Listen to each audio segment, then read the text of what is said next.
Sorry for being late. Good morning, everyone. I got grabbed by my mom for something, and yeah. Okay, good morning. Okay, because of what happened last week, where I said I was gonna play a game, and then proceeded to not play a game and instead brain rot over my OC for 3-4 hours. I thought, okay, I might as well just schedule the brain rot, get it out of my system. Anyway, today as well, we also have a Not Monday Cafe integration. I'm gonna put the channel. Oh, I'm gonna play a game, brain rot it. See, then I wouldn't be able to focus on the game, especially when the game is about puzzles, and you'll see me talking for my OCs about 30 minutes, and then play 5 minutes of gameplay, and then 30 minutes of 5 minutes of gameplay, and then 30 minutes of OC brain rotting, and that's the fucked up Pomodoro we'll be having. So good morning, Rain. Hope you're doing good. Are you doing work right now? So let me. Oh. Are you? I'm okay. I just had a very busy weekend, so I'm a bit tired. Worked in half an hour. I see. Well, Rain, did you see the? Okay, you don't have to look at the whole stuff I sent you in the channel yet, but do you see what I sent you in DMs? So hi, welcome in, Rover. I'm okay. Like I said, I'm just a bit tired from the convention weekend. Did you sleep well? More or less. More or less. Approach the beast in some days. No, it's okay. You don't have to do that right now. Yeah, in some days it's fine. It's just that like I was thinking of doing character, like kind of like pit crew. Actually, I was gonna try and make the NPCs in Code Vein. So I was thinking, play as much as you want. Okay, cool. In that case, I'll probably just like stream it then. I'll stream it then, and then like you can like at least see what I'm doing, and then be like, is there anything you don't like? I'll just like, oh, I can just fix it. Get some sleep tonight. I will. I get sleep. It's just the quality of it is not that great. So, but it is whatever it is. I once I wake up, I'm very jazzed, for lack of a better word. Once I wake up, I kind of just like get a lot of energy after I wake up. Anyway, I've got to put this in the command, but if you want to join the cafe, you can actually like, you see this little cafe at the bottom of the screen here. You can actually type !join, and you'll be able to join the cafe as a little character. Nice. Yeah, I'm actually mainly here to talk about the DnD session last night, because I don't want to accidentally brain rot again for like 3 hours and not get anything done. So I might as well just get out of my system and do it today. I spent a lot of time actually last night harassing Rin in DMs. I really have type. Let me just make the command a bit easier before I make it go live. Hold on. Hold on, everything is loading. I'm gonna update this just so it's a bit easier. Add it, just, yep.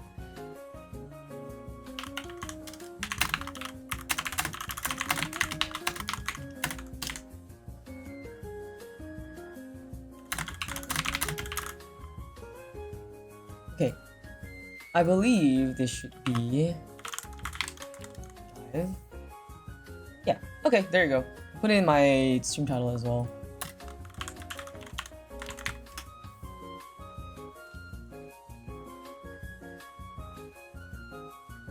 If you type !join, you get to join your little character in the cafe below. So you can just do it like this.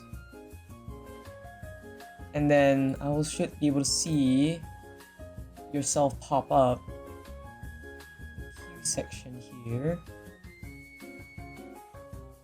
Yeah, there you go. And then if you want more, like if you want to see the full list of commands, like the character customization and stuff like that, you can click the link there.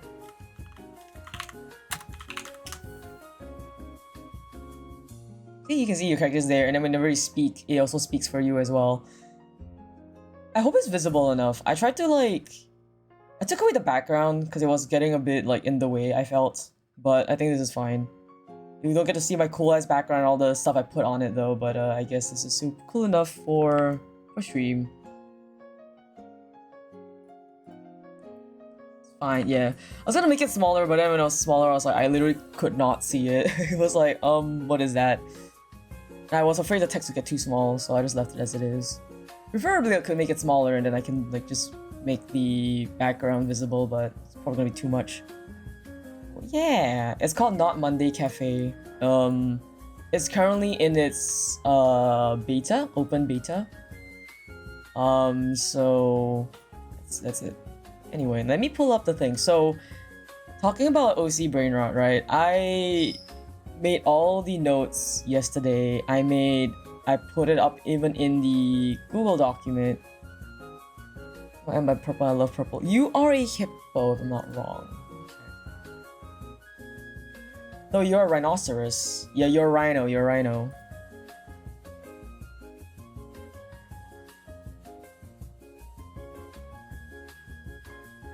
Anyway, let me pull up DnD.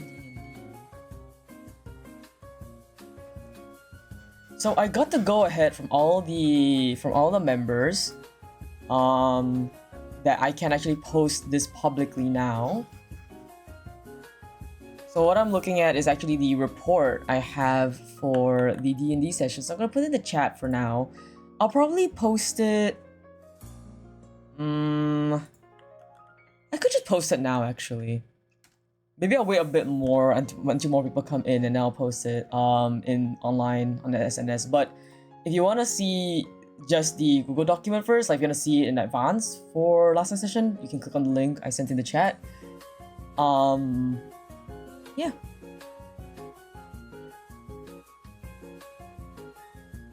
Essentially, for those who don't know what's been going on, I've been playing D&D with a lot of the Red Midnight people.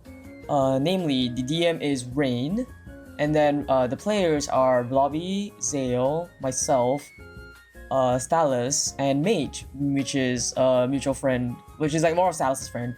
But I also know Mage. Anyway, so we're all playing D&D together, and this is basically the session notes that I compile after each session.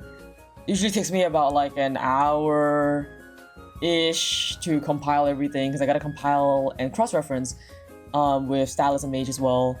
It's kind of like a group effort, honestly. The OOC notes are definitely a group effort. All of us kind of like... Stalus takes note of the keywords. Mage just writes down as much as like whatever he can, and then Mage also basically is Mage is my proofreader basically. But for me, I get down basically everything, and then for like stuff that like I miss out here and there, or like things that I'm not clear of, we basically all of us just exchange notes and we figure out from there like, okay, which one, what is an actual thing versus what isn't an actual thing, right? And just from there, yeah, basically it's a group effort to make these notes in the first place. And then Idia has his, report, which that one I write myself. And obviously for things that are like secretive, I keep it like redacted. There is, if any player actually manages to get Idia's notebook in character, I will show them the full entries. Although the entries themselves are publicly posted on the server, because I just thought it'd be cool to do that. None of the characters obviously know what's going on in the notebooks. And just to keep a level of mystery and just to keep a level of, like, a level of suspense, I decided to just blank out certain parts of the entry. So at least, so even the players are left a little bit in the dark about what's been going on with Idia, and I think that'll be fun. Though most of it is like, well, in the OOC notes, but there are some things that are not in the OOC notes, and I will not specify further. Tormenting Rin last night. Rin is dead asleep, which is so fucking funny. Okay, I killed Rin last night. Rin was supposed to like hop on because. Anyway, these are the notes. Yesterday was a very roleplay heavy session.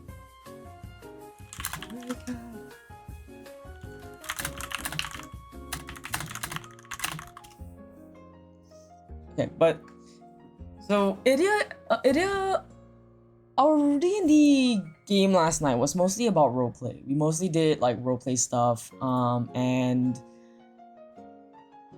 Idia had a lot of things going on for him that I was also a bit like, figuring it out. Oh. You gotta open the link on your phone for some reason. It worked the— oh dear. No. Or the— I am so sorry. Oh no.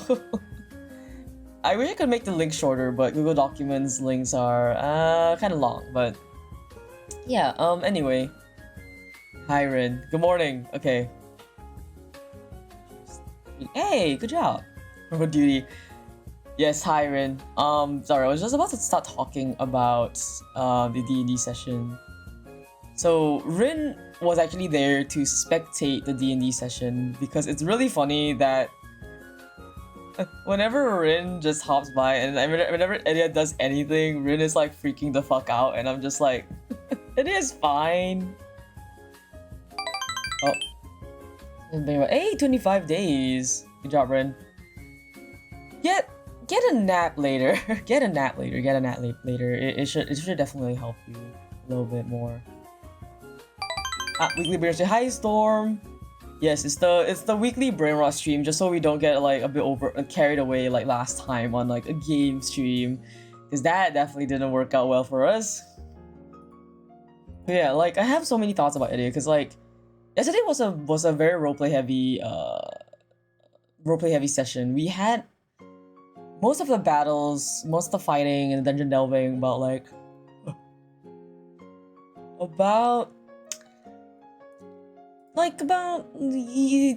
basically every session, every session up to like yesterday was basically all about battling.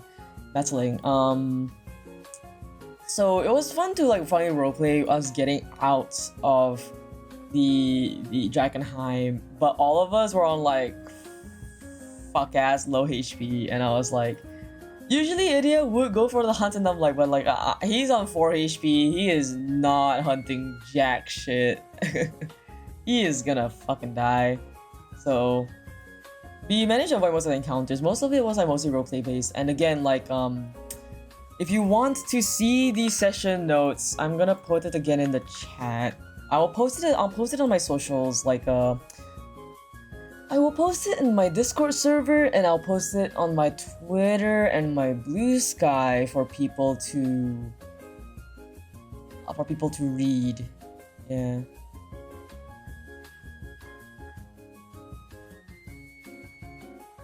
What? Because you made the link of your curse edit tools and top paper so it's longer. Oh. I mean, yeah. I can try to remake the link somehow. And copy it. Why does it look like this? Oh, they updated the UI. I was like, why does it look like this? Okay, whatever. Typed out. Was the photo? No, I typed out. Oh, it's fine now. But this is a funny thing. The one I just sent you. Ah, okay, I was hovering over. Okay, that's interesting. I didn't realize I was hovered over because I was I'm not even logged into the email that I used to write this notes. That's weird. Lol. Whatever. Oh yeah, you can make an SOC if you want, Storm. But it's up to you. But yeah, so you can take a look at the document a bit early if you guys want. But I post it on my social medias, my SNS afterwards. Or maybe once more people come in. Because I know like I gotta send it to a lot of people. But if you're in my chat, you get to look at it early.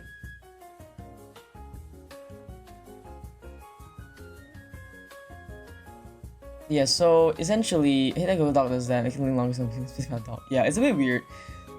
But it is what it is. I'll just like keep the link, copying it from the actual UI part of things. The Kage. I mean, yeah, that's fine, Storm. Don't worry about it. that's fine. Do whatever you want to be interested in right now. Like for example, right now I'm just like so busy with like Idia and Rooster. Honestly, I've been so busy with like Idia and Rooster. But yeah, regardless. There were a very fun, interesting moments in the previous stream. My favorite one is probably when Thane and Idia had that talk when we were approaching that mossy skeleton, because Idia was likely not going to check it out. And it was only because like Thane, which is Mage's character, was like, magic. I'm interested. But Idia doesn't notice this, right? Idia doesn't know this, so like I kept role-playing the fact that like Idia was not interested in this, but also kind of giving the sense of like, hey, if you really want to check this out, I will follow you. Because out of character, I was like, oh, I'm also interested in this kind of thing. But I couldn't make Idia do like a 180, right? I couldn't kind of just like make him be like, actually he's interested. No, I couldn't make him do that 180, so I had to find a way to like kind of make it in character where Idia would follow Mage.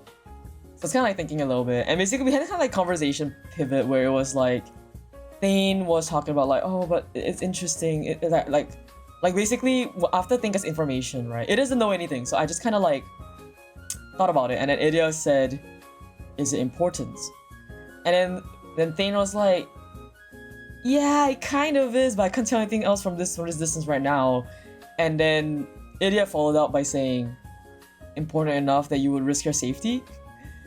It's meant to come, I kind of made it, I wanted it to come off as low-key intimidating or like almost like chiding in a manner, but also make it so that like Idia is not actively trying to dissuade Thane. It's just that Idia is just trying to tell Thane like, hey, if this is really important to you, then you can go for it. Like, if it's really important enough that you're willing to risk yourself, then you can go for it. If not, like, let's not do this, right? Basically, being on the cautious side of things, right? But also then Thane was like thinking like, yeah. But then I was like, okay, let me just quickly slide it in just to make it clear what Idia was trying to say. Then Idia followed up with like, if you're confident, like Idia said like, do you think it's safe? Then Thane was like, I think so, but I'm also not sure. And then Idia like interrupted him by saying, if you are confident that it is safe and you think it's that important, then you should go for it, and I'll follow you just to make sure. And then Thane was like, okay, yes, and he went for it, and I'm like, yes, you know. Internally I was like, okay, this was fun. That was fun. Because it was like, I had to make a character that would not be interested in this situation whatsoever end up going to like take a look at this instead. So yeah, like It is very interesting. It was very fun. That was a very fun segment to roleplay. What we found, I kind of detailed it in my notes, so I'm not gonna go too in depth as to like what it actually is, but essentially both Thane and Idia have their own like, they have eggs in this basket, basically, is what I'm saying. They both have eggs in this basket. For the session. Yeah, it was really fun. I like the tension. Like, again, like, there is a certain tension between Idia and Thane, at least from Idia's perspective. Idia does not necessarily like Thane. He's more cautious around Thane and to Thane. Like, it's not that he dislikes Thane, but he is suspicious of Thane, and because of that, he treats Thane a little bit more distantly than to the rest of the party. But like, it's like not that obvious. It's not super obvious. It's like something that I've mentioned that like Idia feels like this. But he's not openly discriminating against Thane or anything like that. It's just that Idia personally feels that kind of specific. He feels it. He feels that tension. He feels that tension and is walking around it carefully. But that's what Idia's side. Thane, as I asked Mage last night, Thane doesn't have a solid opinion of Idia yet. There's too many questions. The dots haven't connected yet. So Thane is still in the dark, like still thinking, like questioning about Idia. I think it's fun. Sorry, like there's a certain level of tension and suspicion between these two, and I want to explore it more because it's like both me and Mage out of character know that we have a common NPC tie, and how our characters see this NPC is quite different. So because of that, right? It's like we're just like, oh, there's gonna be a lot of tension between them as time goes on. Oh my god, it's raining. Hey guys, you guys wanna swap to the raining screen? Okay, let me take a look outside the window. Give me like a sec. So the thing is, it hasn't started raining yet. Actually, it's just been, it's dry thunder. It's dry thunder. It hasn't started raining yet. It's just thunder. You guys want the raining screen though? I'll turn on the rain ASMR for you. I'll go set it up. I'll go set it up. Give me like. Can't do thunder. Oh, unless the thunder is like big thunder. I mean, yeah. There was once like. If the thunder gets really bad, you'll hear it through my mic. You can actually see me flinch. I'll flinch and it's very rare. If it's like a clap. If it's like low rumbling, it's fine. Like even if it's loud rumbling, it's fine. If it's like the sudden like crack of thunder, right? That jump scares me. Okay, let's see if I can. Okay, let's move it to this screen first. So I can go set up the rain.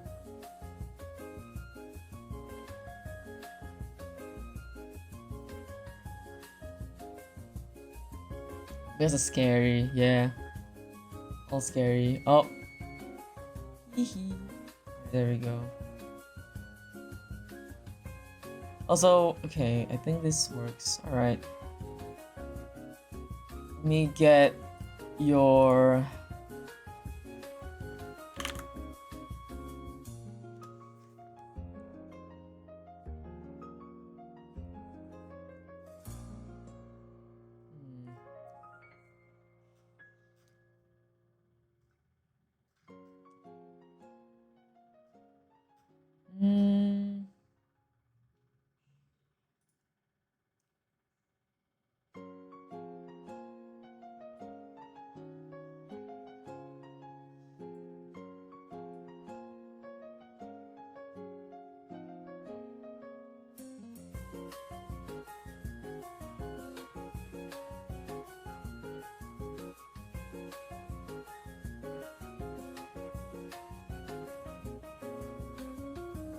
Alright, I think...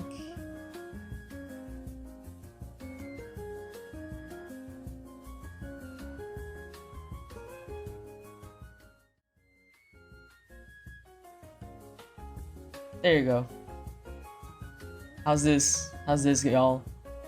As younger, I lived in an air tornado, so that's probably part of it. Fair enough. Do you guys hear the rain, or is it too soft? Do you like the track I chose for background music? It is good. All right, cool. Yeah, so we are. Might hear crackle of thunder come through my mic. Do you guys notice there's an Idia in the right of the screen? Do you see him? Look at him. He's right there. Should I put Idias on my shoulder? Just put like Idia everywhere. I could put your Idia art in it as well, actually, Rin, if you want. I can put Idia in. Yeah, it's him. It's your emotional support fish.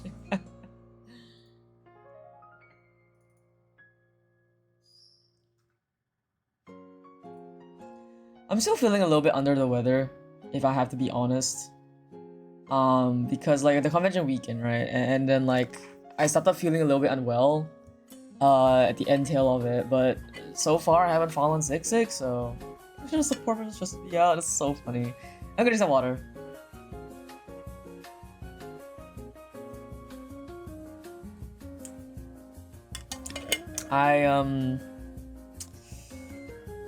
Need proper rest, mate. Kai, coming from you. I'm about to whoop your ass. Okay, no, I'm kidding. Hi, good morning, Kai. Good morning. We're just here talking about the DnD session last night. And just kind of vibing right now. No, don't apologize, Kai. You needed to sleep. Like, literally, you needed to sleep, Kai. You should be sleeping more than you should be attending the D&D session. Anyway, I have recap comments, and regardless, you can read them whenever. They'll always be here. And the fact that I'm gonna put them up publicly on social media soon also means that, like, everyone's gonna be seeing. Actually, you know what? I think now is a good time to post it. Let's post the social. Let's post the link online. Who's ready to see the link? To nap. No, Kai, you need to sleep more. Prep session. Yippee. Now.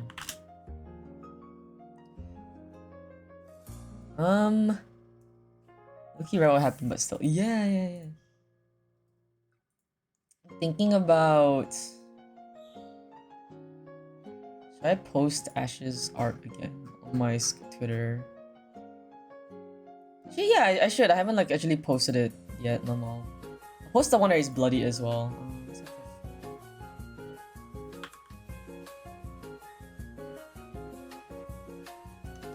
Still, yeah. I can. We can recount. Kai, do you remember when you left? What was the last thing you remember when you left?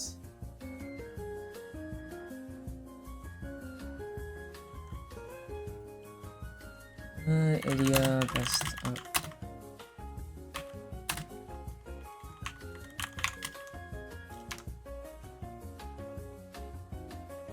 Oh, they are so pretty. I know.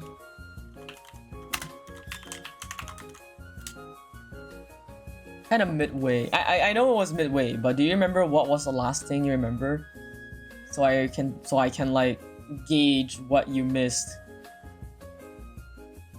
Yeah, that's fine. We'll do today's recap. And I'm also planning to do some like character customization. So like you might see me open some like pick brews, or namely actually I might open Code Vein, and then we'll make the character there. Yeah.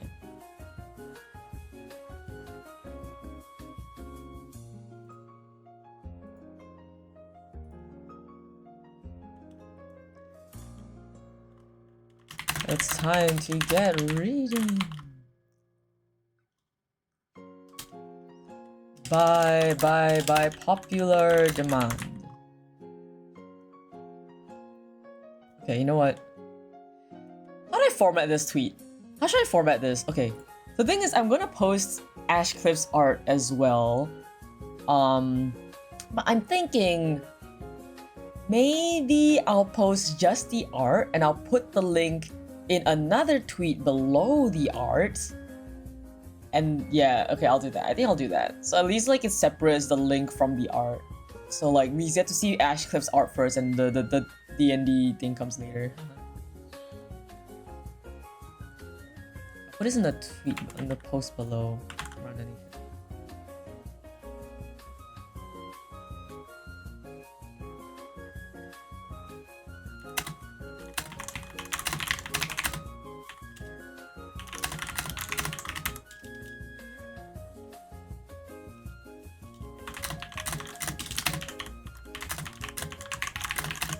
I like to listen to them. Yeah, I need people like you guys in my life, because I brain rot so fucking much that I need people that can listen to my brain rot. I'm boring. That's just OCs. No, again, I am honored you like my OCs enough that you want to do this, right? Like, it's hard, you know, to get people interested in OCs, and like on one hand, you know, I really appreciate, you know, like I like brain rotting with people that also brain rot with me, right? But at the same time, I also need people who just listen to me fucking talk your ear off for like 3 hours. It is one thing. Rooster. Yeah, the Rooster brain rot is crazy. Speaking of Rooster, actually, so my friend got back to me about the potential kissing YCHs that I mentioned before. Is that a spoiler? No, that's not a spoiler. This is a different person. This is not your friend Kai. This is a different person, Kai. Different person. Not. What is it? No. No. Rooster is always here. Don't worry about it. We talked about Rooster many times. No. Okay, Rin, hear me out. It's not Papui. It's not Shinose. It's not Shinose. That's just, that one is straight BL. That one's a different one, right? But I have another friend who got back to me. This is the one that I mentioned about the kissing YCHs way back when. So, and the things got back to me. So they're gonna like, they not only are they offering me one of the YCHs, I could choose a YCH basically, or I can choose to get a new like a custom pose basically done for Rooster Bucky. What's a fun fact, by the way, Kai? The ship name for Rooster Bucky is Chicken Bucket. It's KFC. The ship name for them is KFC. It's KFC. And it's fucking funny. So I'll be like, yeah, it's Chicken Bucket. Chicken Bucket is the ship name for them. Yeah, it was a funny idea. Combo number 5. No, you know why it's funny? Because we can say stuff like, oh, I want a mild chicken bucket. So you can't see the same way. Yeah, it's like I want a mild chicken bucket, and it'll just be like, you know, casual stuff. And then it'll be like, if you say I want chicken bucket extra spicy, you know what that means, right? I want an extra spicy chicken bucket. I can't order KFC. Should order extra spicy. I was like tormenting Rin last night. I was like, hey, you want some extra spicy KFC. Yeah, and then I was like just bombard Rin. It's getting bullied. Yeah, no, I was like tormenting Rin for the fun of it. And then I dropped the most fucking like out of context the most out of context image like text, and then just went to sleep. Oh, Endless Now. Hello, welcome now. Oh, the Nation Boy. I see. Welcome in. Welcome in. Hope you enjoy your stay here with the Minnow-san gang. 2-piece spicy chicken. Oh god. Yeah. 2-piece spicy chicken. Yeah. Basically, I was a little bit against naming the ship like Chicken Bucket in the first place, because I was like, oh dear, what's gonna happen to this, you know? And then I was like, you know what? It's fucking funny. I'll fucking do it. Thinking myself is something stupid. Well, now, you came in when we were talking about OC brain rot, so you're gonna see a lot of this every once in a while, every like week or something. His sleep on U5 was pondering them so hard. I'm so sorry, Rin. But also, like I dropped like, you did with fish bucket. No, it wouldn't work necessarily for Idia, because we don't have a ship for Idia. There's no ship for Idia besides Green Mirror. Fish and chips. I was drawn in by the brain rot. Fish and chips. Dude, you can't give him a ship name without giving him another partner first. Idia is single. Idia is single. He doesn't have anyone. There is nothing there. Like, how do you give him a ship name when he doesn't have a ship yet? Besides Green Mirror. There is Green Mirror, but Green Mirror is different. Okay, what are we talking about? Oh yeah. Right. I don't know if I have anything to say about it. Oh my goodness. Okay. So guys, I'm gonna show the OCs to a British raid. Are you guys just? He has nothing. His ship is with trauma is crazy. That's crazy. That's crazy. That's crazy. His ship is with trauma. That's crazy. That's fucking crazy. I fucking love that. Thank you, Miyoto. That's fucking crazy. Anyway, we were talking. Am I wrong? Not really, actually. Actually, it's really funny. Okay, anyway, I'm gonna post the Google document up right now. Again, if you guys would like to... Oh yeah, because Miyoto just came in. Here, Miyoto, if you would like to see the Google document, this is the Google document for the session notes from last night. Anyway, if Idia gets a ship, I mean... I did. It's funny because switching one of the OC to a British man is so like it's so Chip's core of you. Also, we're gonna go into like characterization later. After we recap the session notes and talk about the session last night. I'll try to recount everything one to one. And who is British? I don't know. Whoever you want to ship with Idia, I guess. I don't know. You guys want to ship my OC with someone? We have no British, only Aussies. Yeah, that's funny. That's true, actually.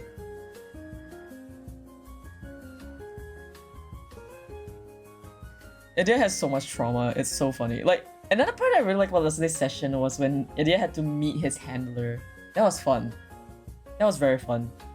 Cause I was like, I don't know what the fuck I was doing.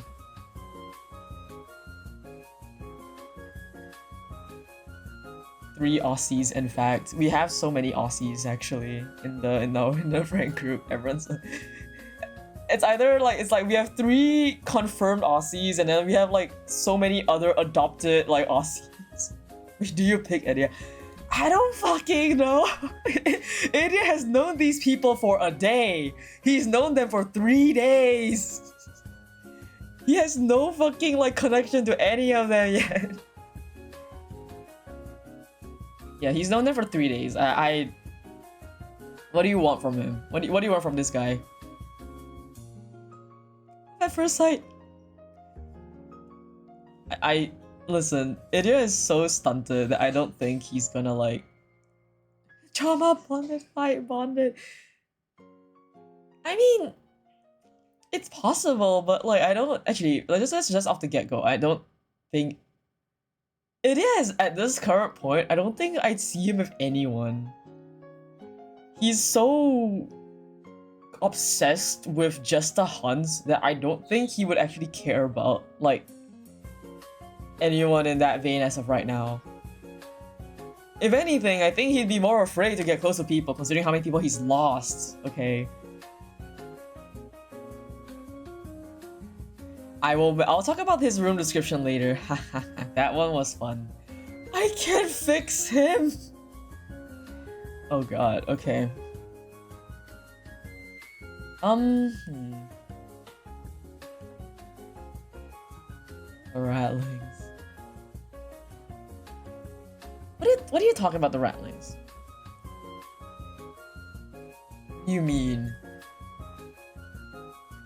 And kill a freaking match for an entire session. He just kept running, bro. You're like, bro, come back!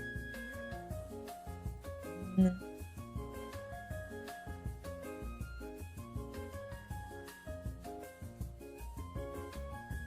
trying to think about like what song lyric to put for his post. Sorry, I'm trying to like post the art right now, and I'm like,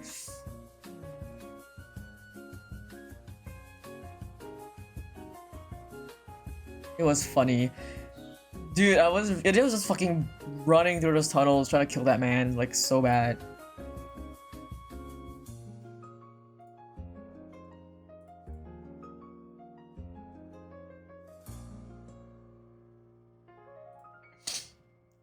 Sorry, I'm like looking through my songs right now for him. It could be Wayfarer. I don't think Wayfarer fits the specific image. I think it's Settle into Ash. I think Settle into Ash might be a good one. Look at the lyrics for Settle into Ash.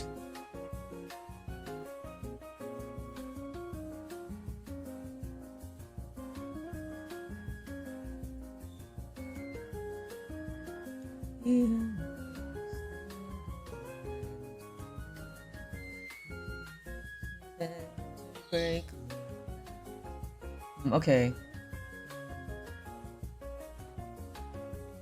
Oh, I'll take all your deep cuts. I'll take it all. I'm every mirror. You're just a wall. Even if I crack you, watch yourself fall. I like that line a lot.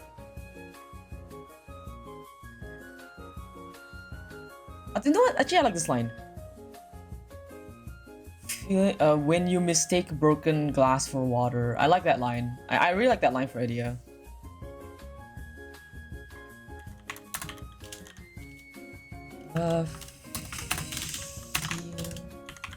It all fade fast when you mistake broken glass for water. All right, anyone who's like an Art Knights fan will point at me and be like, I know what you are, and I'll be like, hey. This has always been my Art Knights OC after all. It's just always been my Art Knights AU. What's the art emoji? There it is.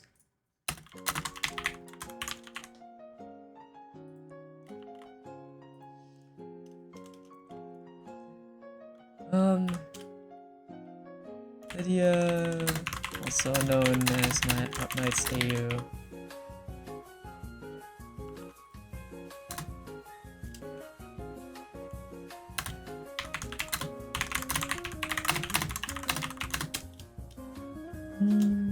Okay,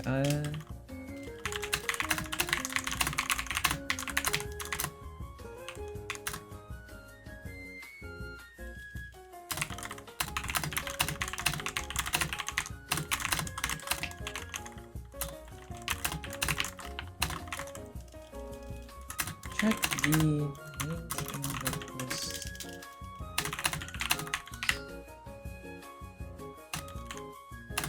I'll do it like this on Blue Sky, but I don't know how I'm gonna do it on Twitter. I might just like post it and say like fuck it, we ball, lol. But the thing is, I don't really want to post art on Twitter anymore because I don't like it's easier to scrape on Twitter than it is on Blue Sky.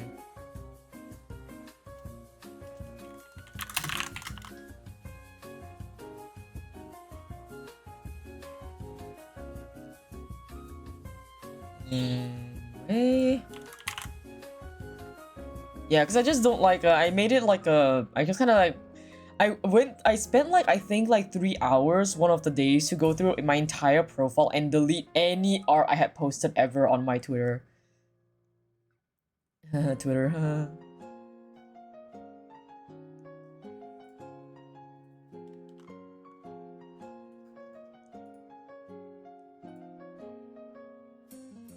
Yes. Post. Because I know on Blue Sky they didn't post. So I can't post it on Blue Sky, but on Twitter they did post. So I might just like copy the... There you go. Okay, it's up on Blue Sky. I'm gonna post it up on Twitter and then we'll do the recap. I'll actually do the recap, guys. Okay, I need to like okay, I'll pull up the squeaky toy and then we'll do it. Okay.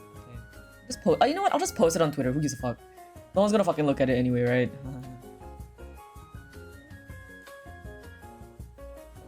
Don't really want to post anything on Twitter, so it doesn't matter. Again.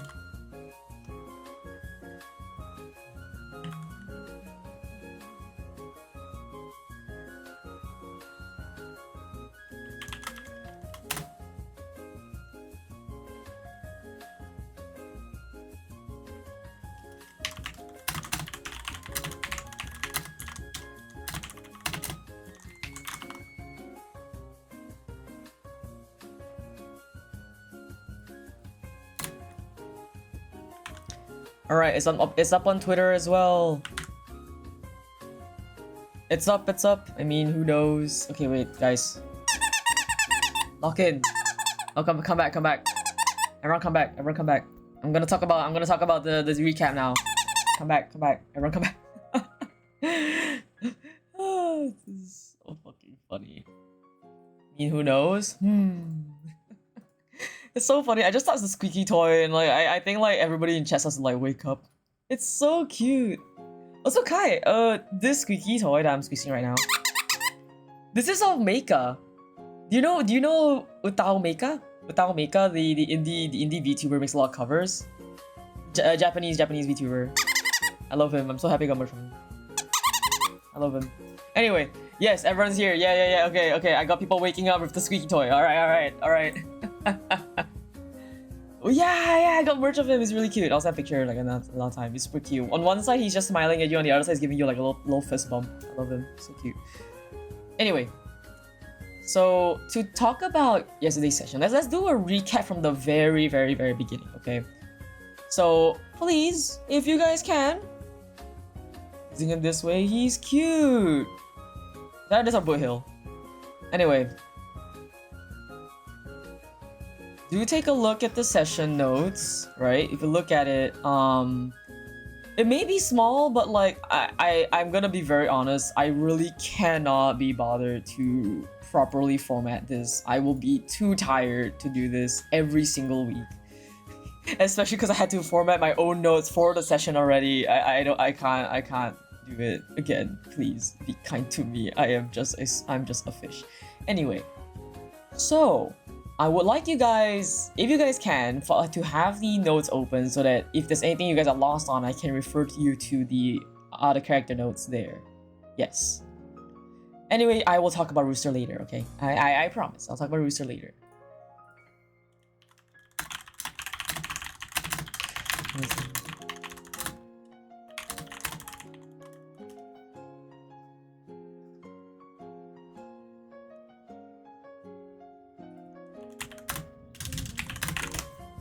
Anyway, so from the very beginning, we just came out of the dungeon. Well, quote-unquote dungeon was more of like, in the lore, it was basically a ratling hideout that's beneath this like Rat's Nest Tavern that we were like tasked to clear out.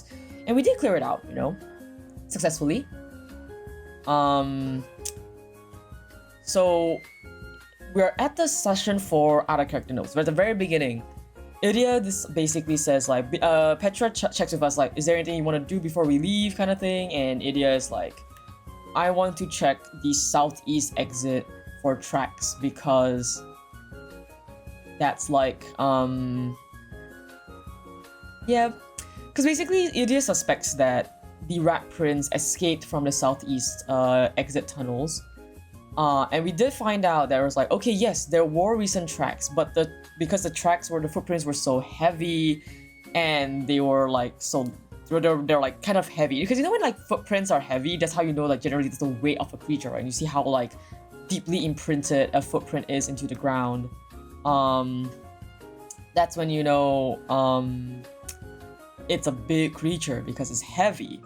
So, and there was also like spirals at the base of the print, and then like delirium crystal shards falling along it. And it was basically like all this basically kind of confirms to us like this Rat Prince thing is likely heavily mutated, heavily experimented on. Okay, even Petra is the lieutenant from the Hooded Lanterns that we saved last session. We found her basically in the mines, you know, like she was captured in the mines. We found her, and then we were just like, and then she was like, she said that she remembers seeing a very orb-like silhouette. So in my mind, I was imagining like, oh, this thing is must be like, do you know how toads have a lot of boils on its back?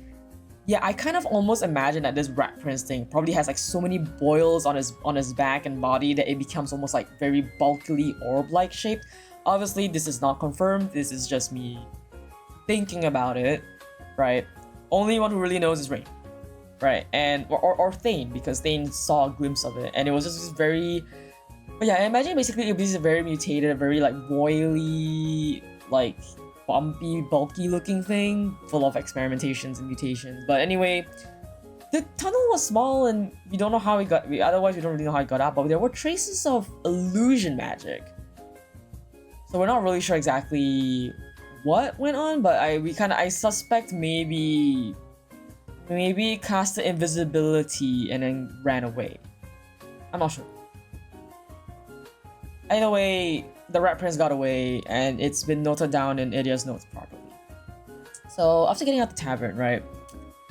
This is where it gets a bit fucky-wucky. The Thane's crow familiar starts having this spiral, right, coming out of one of its eyes. And so basically imagine the eye of a crow, but the eye is missing, and from within the socket there is a spiral kind of like growing out of the eye, like even like spreading to outside of the eyelid as well. So like this is weird spiral thing, and we're just like, the fuck is that shit, right? And Thane is like, turns to the guide and is like, what the fuck happened to my crow, right? And then, but the guy is like, the little guy was fine, you know, nothing happened, and then just all of a sudden like this thing happened, and we're just like, okay. That's weird. Even like when Idia went to like, you know, wave his hand in front of the crow to kind of like check like, hey, can he still see? And the crow can still see out the eye, which is even weird. Like, the eye isn't gone. That's like the vision isn't gone. It's just that the spiral is there, right? So eventually Thane like dismissed his crow as an action, and in that space, a tentacle just kind of drops out of its space and lands on the floor. And before Rain can even describe it, I was just like, Idia fucking stabs it. I don't care what you're gonna say. I don't think Idia's gonna wait around to see what's gonna do. Idia's gonna stab it immediately. It could be, I don't care if it's fucking non-hostile. I don't give a shit. It is stabbing it on the spot right fucking now. So I interrupted Rain. I stabbed the thing, you know, like even if we knew more things about it, I don't fucking know. Idia would not Idia would not risk it. He's just gonna stab it immediately. So we kill it, and then it turns into black liquid, and we're just like, fuck, we gotta burn that shit, right? Now I remember something I forgot to put in my notes. Shit. Okay, I can't I will quickly see if I can update my things real quick. I need to update this real quick. I forgot to mention something, so I'm gonna quickly edit this.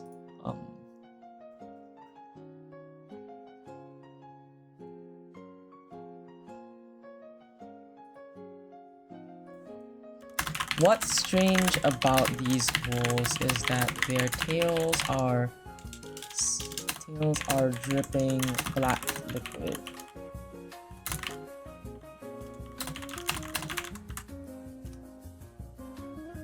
Okay, let's see if I can quickly replace this in the notes. Sorry, give me a sec. I'm gonna like update the notes real quick because I forgot to mention very importantly that one of the enemies we encountered later on, like it was a bit weird because they also had black liquid dripping from its like tail, and that's not great because you know the black liquid has basically been hinted to be evil voodoo. So I updated the session notes there.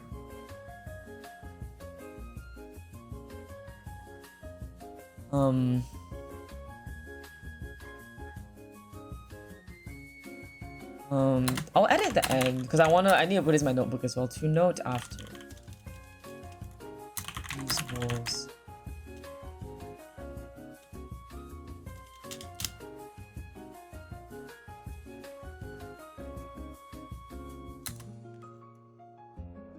I'll just tell Canon that like Idia scribbles it on later because he remembers it only after.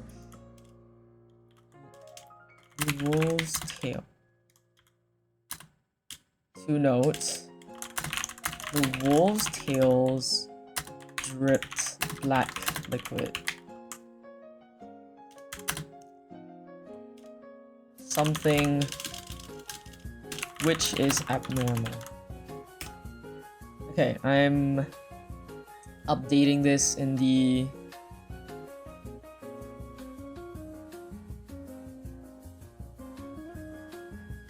updating session notes. There you go. Updated. Cool. Now let me get my book. I need to write this on my book as well. Give me like a second.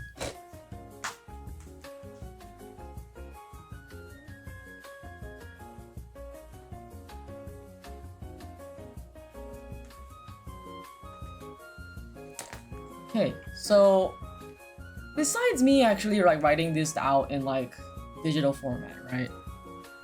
I actually write this physically as well on pen and paper.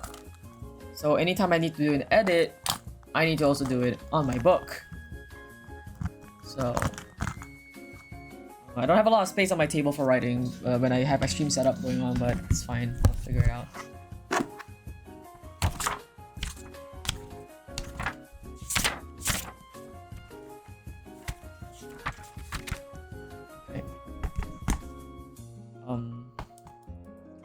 Let's see. I changed this minor thing to notes.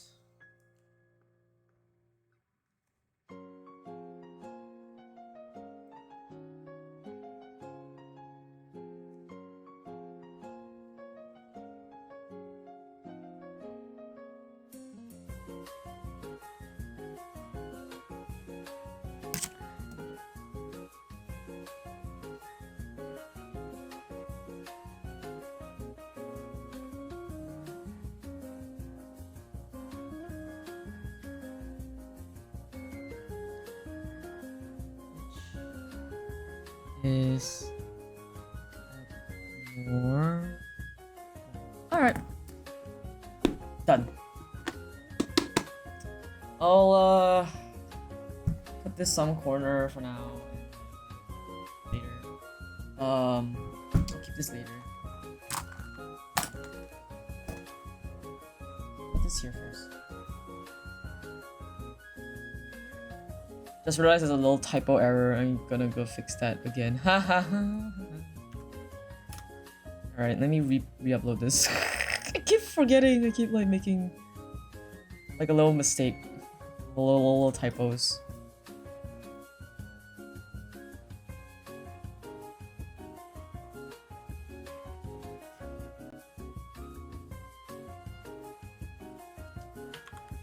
There you go.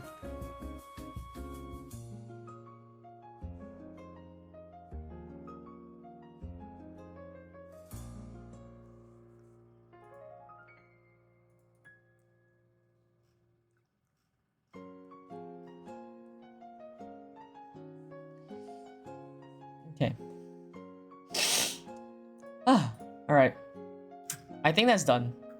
I think that's all the... Alright. So, essentially... After that incident with the crow, when we realized that the roads of Drakenheim were extremely... They seemed almost warped and shifting. And this is something that's normal to Idia, Storm, and, you know, like, Guy. Like, basically, if anyone's been in Drakenheim before, you know that the same road may look different. Yeah, basically, the fog that rolls in, it makes things look different, so navigating it is hard because of just generally how the layout seems to almost shift each time. The crystals, the delirium warping the landscape. So, with all that said, right, we went through a lot of stuff. So we started doing like random rolls for like encounters, and I rolled the first one, then I rolled a 1. I rolled a 1, and that was when the wolves showed up. So basically we were like walking, and that's when we noticed that like both Storm and Idia noticed, because they have like higher passive perceptions, that they were being stalked and followed. And Idia starts like kind of like report and like telling everybody, like he keeps walking, looking straight ahead, but then he kind of like leans over and then he mentions, "Don't panic, but we are currently being stalked by enemies," like stuff like that. You know, he kind of leans over, is like, "We're currently being stalked by 9 hostile entities. I will I'm still thinking of a plan, but for now, keep walking ahead." Like he'll be thinking like that basically. And then like I passed the stealth check to be able to discuss with my party what's gonna go on. Basically, if Idia like kind of like whispering to all of them that he knows them. But basically, we kind of agree, like, let's just keep walking first and, like, conserve our energy because we don't know what's gonna show up, right? But as we walk further and further along, basically, Ernie starts hinting, like, oh, there's more scratch marks on the floor, on the walls, on everything. And basically, right, in my head, something clicks, and I'm like, this is a kill zone. This is a kill zone. They're herding us into a kill zone. And I'm like, fuck. Yeah. Okay, so it's kind of almost funny because, like, I'm gonna be so honest. I'm surprised I catch onto these things. It's fitting for Idia to catch onto these things because he's a monster hunter, you know. He's a monster slayer, you know, like a ranger. He knows about the patterns of predator and prey specifically. And so it's in character that he would know. And then for me, I'm just like, somehow something in my brain just clicks as if like fucking Idia is like speaking to me. But it's getting her into a kill zone funny. No, I say it's funny because I'm surprised I picked it up. Like, right? Like, I picked it up out of character. I didn't roll for it. I was just like, I pieced it together. I was like, oh, we can't keep walking. We have to take a hard turn. We have to escape because we're getting too close to the point of no return, essentially. Because it clicked in my head, I was like, oh. Because suddenly I was reminded as well of the hunters, like Idia himself was reminded. I would basically in headcanon, I was imagined like, Idia suddenly remembered, this is how he would do things as well. Essentially, a large pack of animals, like ambush predators, right? Like, because basically, it's so really funny, because like, I remember when we were being stalked, right? I asked like how long approximately we've been followed, how far back they are-ish, how many. And in my brain, it clicked that I was like, these are ambush predators. These are ambush predators waiting for us to either stop for a rest or something. In character, we don't care. I care because I'm surprised I get it. I'm like, oh shit, I got it, so I care. I was like, I had like this like, suddenly I'm the ranger. Suddenly I was like, wait, I get it now. Oh, that break. Oops. Goodbye everyone. Come back safe. But yeah. So anyway, I was like, in my brain, I was like, oh, these are ambush predators, and they've been stalking us for 2 hours, right? It means that they're trying to wait us out for the long term, so they're waiting for us to rest. So we just have to keep moving. We should not stop. Stopping to fight them would be bad, essentially. And then, as we keep walking, right? Because basically we're walking as I'm trying to come up with a plan of like how to escape. Is after I keep walking that I realize, oh, they've been herding us into their kill zone this whole time. Because this is also, because it clicked in my head, I was like, wait, these are pack animals. These are pack animals. And the floor is getting more and more like there's more marks of them existing here. Fuck. Because the thing is, if it's a pack animals, especially pack ambush animals, they will herd the prey, or like kind of push the prey into an area that they have the upper hand in and then jump. Right? That's how like ambush pack animals hunt for the most part, right? They stalk and then they pounce when the animals in either like in a weakened state or in a environment that they know. And the thing is, like, in the back of my mind, I was like, if we let them push us into the kill zone, that's more than just 9 things we're gonna be fighting. Because at the kill zone, pack animals, there will be, basically there'll be like a group, they'll be at the kill zone, and there'll be another group that's herding them in. Essentially, imagine like it's a scissor formation. They're going to push you in a corner and then crush you from both sides. And that is how pack animals, ambush animals work. And suddenly in my brain, it just clicked. And I was like, in the moment, I felt like I was actually the fucking ranger. I was like, oh shit, okay, you know what? It's fitting that I'm playing a ranger. I know enough about animals and animal tactics to fucking figure this out. So it just starts going like, as he's looking around, I'm like, no.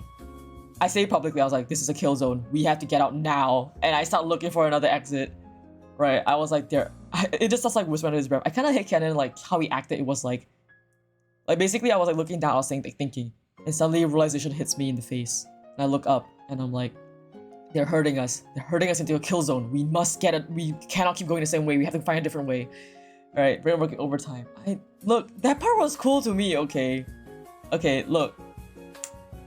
Call me cocky, call me arrogant, call me self-centered. All right, but when I, as a player, can connect these dots myself without the aid of the DM pointing it out to me, like the fact that I can pick up on the cues the DM is giving me, right? I'm proud of it, okay? I get proud of it. I feel proud of it. Like, I did that, you know? Like, I felt so in the zone that I connected the dots, you know?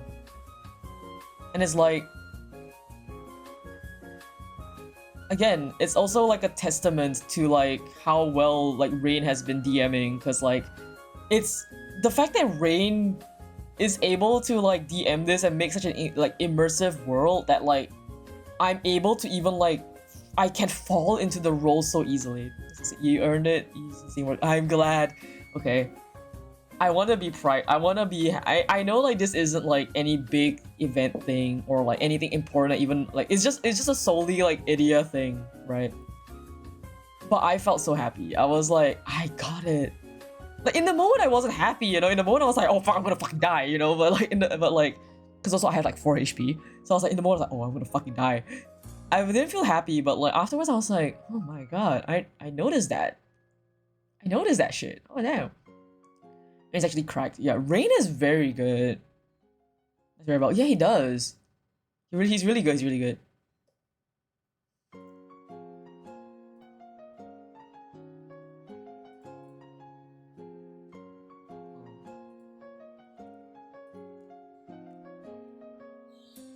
But yeah, Rain is a cracked DM, and I will be very honest. Like, right. I will not be role playing and even like thinking this well if it wasn't for Rain, because okay, so DnD, contrary to a lot of like what beginner players always imagine, a lot of beginner players or even like some specific people always like to imagine that D&D is like you are fighting the DM, like you and the DM are opposite sides, which is not the case. You as a player and also you and the DM as well, all of you are working together to tell a story. They are not against you. Never in any world is the DM against you. And that is something that everyone needs to kind of like get in their brain, right?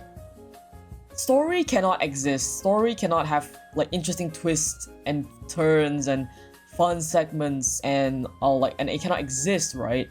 Without the need of danger, without the need for drama, right? And so the DM is supposed to give you situations that let you explore your character, let you expand on your character, and let you basically develop your character through this danger, through this drama, right? You, Rain, we're just talking about how good of a DM you are. Yeah, let's talk about how like. So again, I was talking about how good of a DM you are. Like, okay, so to specifically mention, we were talking about the segment where we were like being hunted by the wolves, right?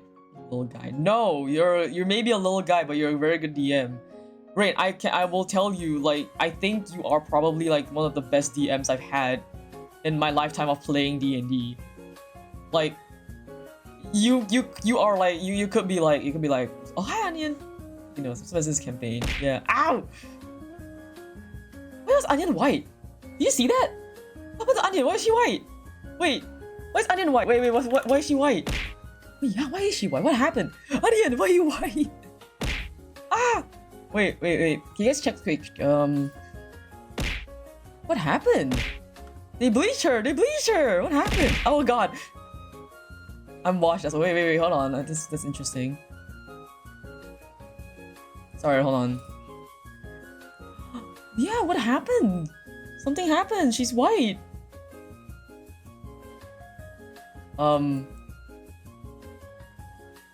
That's very... Maybe the update broke it. There was an update. Wait. Mizuki's is fine. These are fine. Bucky's fine. It's just Onion. It's literally just Onion that got fucking washed. What happened? Uninducted Mayo. You know what? We'll figure this out another time. I'm sorry, Onion. We'll get back to it. No, not quit BTS. There you go. We'll fix this another time. Sorry, y'all. They get cooked. Sorry. They bleach Onion. Okay, wait. So I was like, okay. No, so I was basically gonna talk about this. This is something that I want a lot of players to realize about D&D, right? And it's the fact that D&D is a game where the DM and the players work together to tell an interesting story. Hi Viv, welcome in. To tell an interesting story, right? And in that vein, the DM and the player is always going to be working together. And in this case, the DM's job is to provide danger and drama, these kind of situations, or even more situations, right? For you as a player to expand on your character, to showcase your character, to develop your character. And this is important because I don't want people to think, like a lot of beginner players always think that, oh, the DM is against me. No, the DM has never been against you. The DM has always been working in your favor. It's up to you to pick up on the dots, connect it, and play your character well. And it's also up to you to basically face up the dangers, right? No story can exist without danger. No story can exist without drama. No story can exist without trials and tribulations, right? So, Onion, no. I'll check it out later. I don't know why. I think the update maybe broke it, but we'll see later. But anyway, right. I was basically talking about a situation where it's because Rain's DMing was so immersive and like it's good because it was so immersive enough and it foreshadows well enough that it still leaves room for people to like miss it, but also like if you're sharp enough, you can catch it and connect the dots on your own. And this is basically what I was talking about earlier, right? I was very proud with myself. Okay, this may be cocky and arrogant of me and self-centered of me, but I was actually very, very proud of the initial segment of the travel where we were basically being stalked by wolves, right? Because I somehow caught suddenly I suddenly like became the ranger for a moment. Like when Rain was telling me all these details, I was asking like, cause like first Idia noticed that we're being stalked, right? So then I started asking questions like, how long have we been stalked? How many approximately? How far away we are? How far away they are, right? So like 9 entities further away, stalked for approximately 2 hours. All of this, suddenly in my brain I just connected the dots. I was like, oh, these are ambush predators. These are pack ambush predators. And how ambush predators work is that, again, if you stop or you start resting, they will circle around you and jump on you.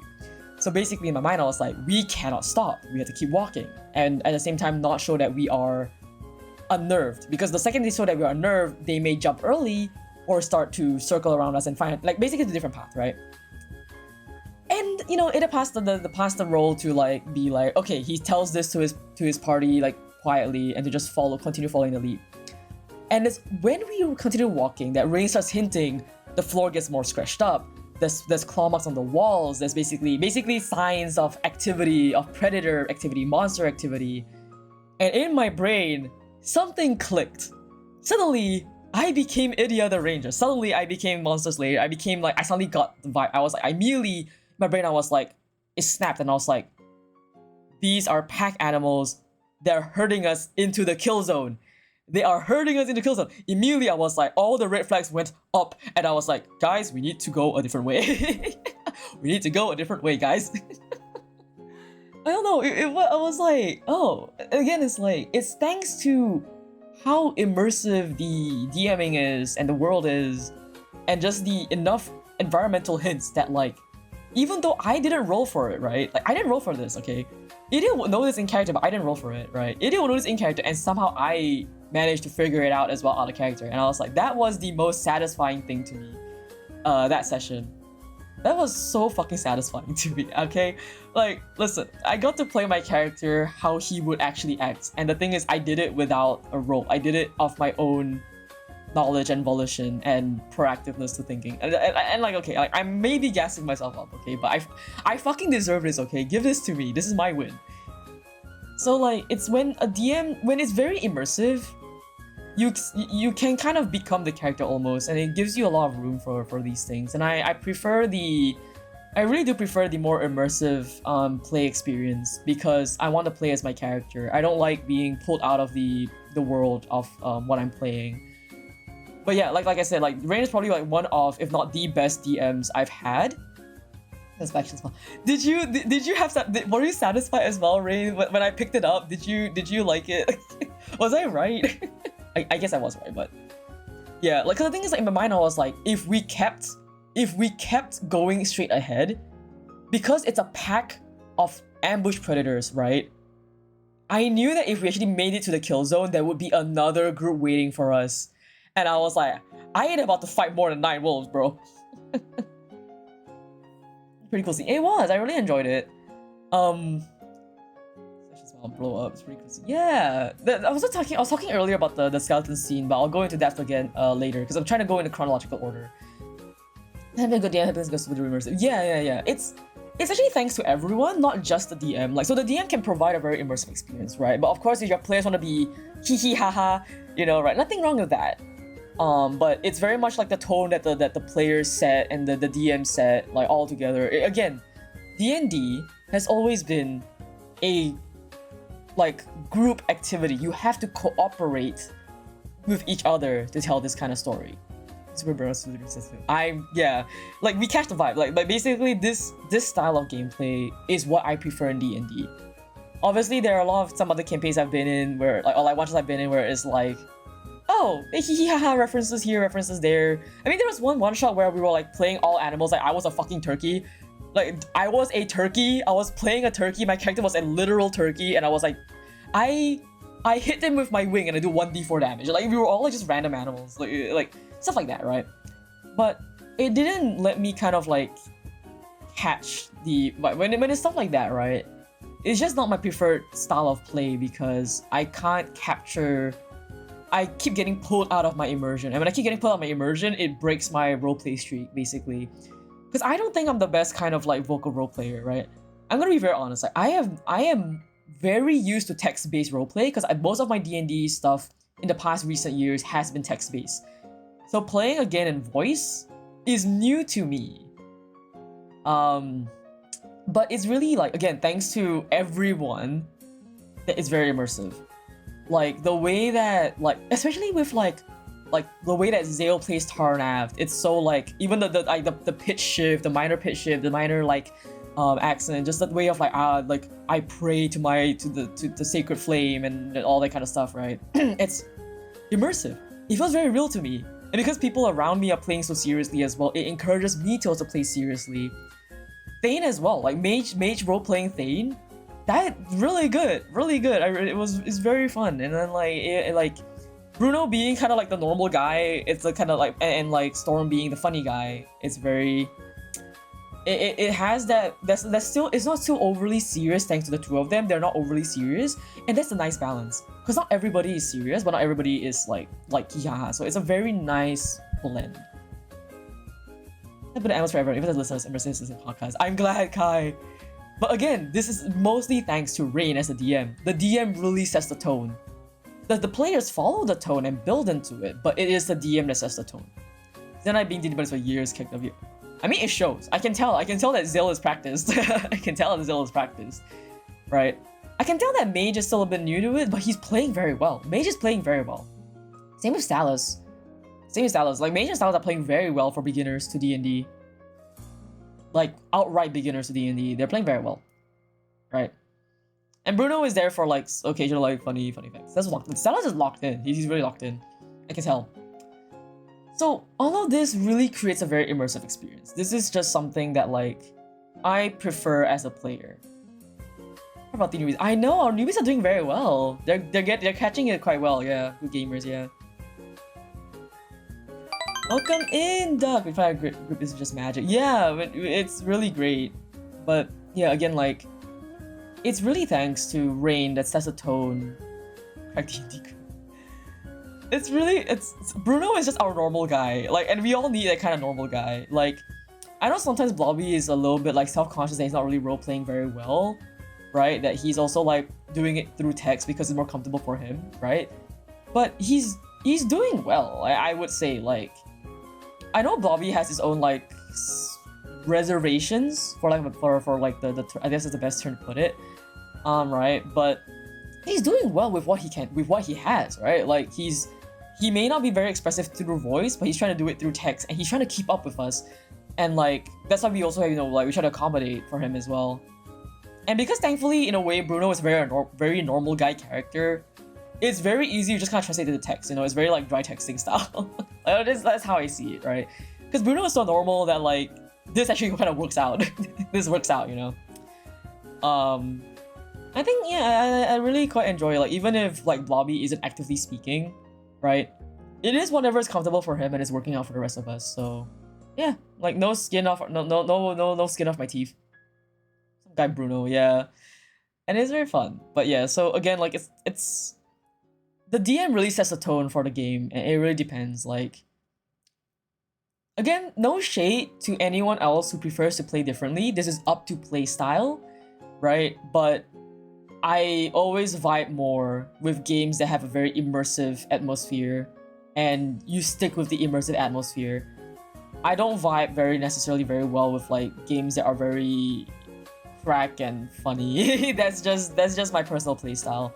It keeps pulling me out of my character, and it makes me like disorient. I disorient from my character a lot if I do that. But anyway, so that's the wolf segment, right? Yeah, again, like I'm just having fun with our party. It's very fun. It's if you guys see the screenshot of our characters, we have basically male Scarlet Witch, Bugs Bunny, Bruno Mars, guy who actually belongs in a fantasy environment, and an anime boy. That's our party makeup. It's so fucking funny to me, and I fucking love it all the time. Ren, rest, Ren. Where's disasters upon y'all? Disasters upon all of us. Yeah. Bugs Bunny got me. I don't know about Bugs Bunny.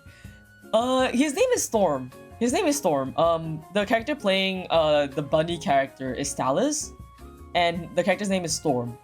so to kind of TLDR a little bit about Storm, off the get-go, basically Storm is he's a bit more like a grumpy-ish bunny, but has a very sharp tongue and a bit like kind of like think about Rocket Raccoon. Think Rocket Raccoon in terms of like kind of like overall abrasiveness and the personality, except that Storm does not like killing. Storm does not like seeing people die. Like he wants to do his best to save people, which is very fun because like whenever Storm and Idia put together, right? Idia kills literally everything. Like his job is to kill, and he's numb to it. And there was moments where like Storm was like every time Idia did something, Storm had to turn away to look away from it because Storm could not handle Idia's like savageness. Bruno, silly guy. Yeah, Bruno has very curly hair and then like just a very. Think of like I like the way that you drew Bruno, Chi. But yeah, Bruno's a little silly guy. He's the most normal guy of the party, and it's funny. Yeah, jaded Bruno Mars with glasses, an evil mustache, and interpersonal issues. Like, okay.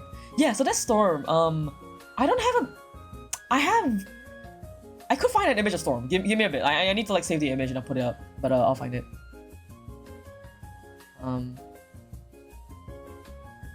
Whoa. Oh wait, yeah, because recently Stylus drew Storm. Hold on, it's not color, but I'll share the sketch version on my here. So give me a sec. Let me put it in art references. Stream frames. Red Midnight. I'll put DnD. Okay, then Storm Swift Shadow. For real, yeah. I'll tell you guys more about the characters if you guys are interested. But like, give me like a second to put him up. So this is Stalus's sketch of Storm. Hold on, I have to open like 20 files to find this. This was drawn by Stalus, okay? This bunny is drawn by Stalus. So the colors are not there, but basically like the bunny is like kind of gray. Most of the outfit is like muted colors, but yeah. This is Storm. Cute as I know, isn't he cute? He's so small. Also, this is Stalus's first time drawing a furry character. This is Stalus's first time drawing a furry character. He does not usually draw furry characters.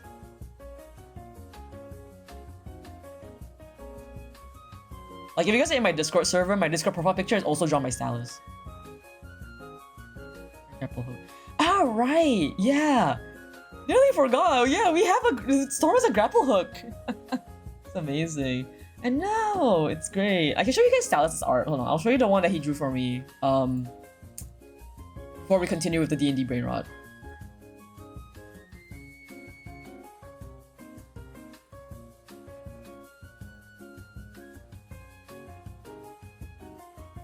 Here. So this is the art that Stalus drew for me as well. I cropped it. It's a little bit like low quality because I don't want it to explode my OBS and. But basically, yeah, this is Stalus's usual art style, and it's gorgeous. Okay. Hi Hanatoro, welcome in. Good afternoon. But yes, so this is Stalus's art. Remember to stay hydrated. I'll hydrate. So okay, it just works. It's just onion that got like fucking whitewashed for some reason.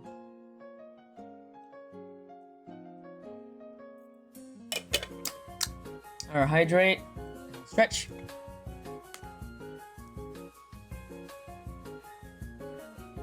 Rain? No! No rain!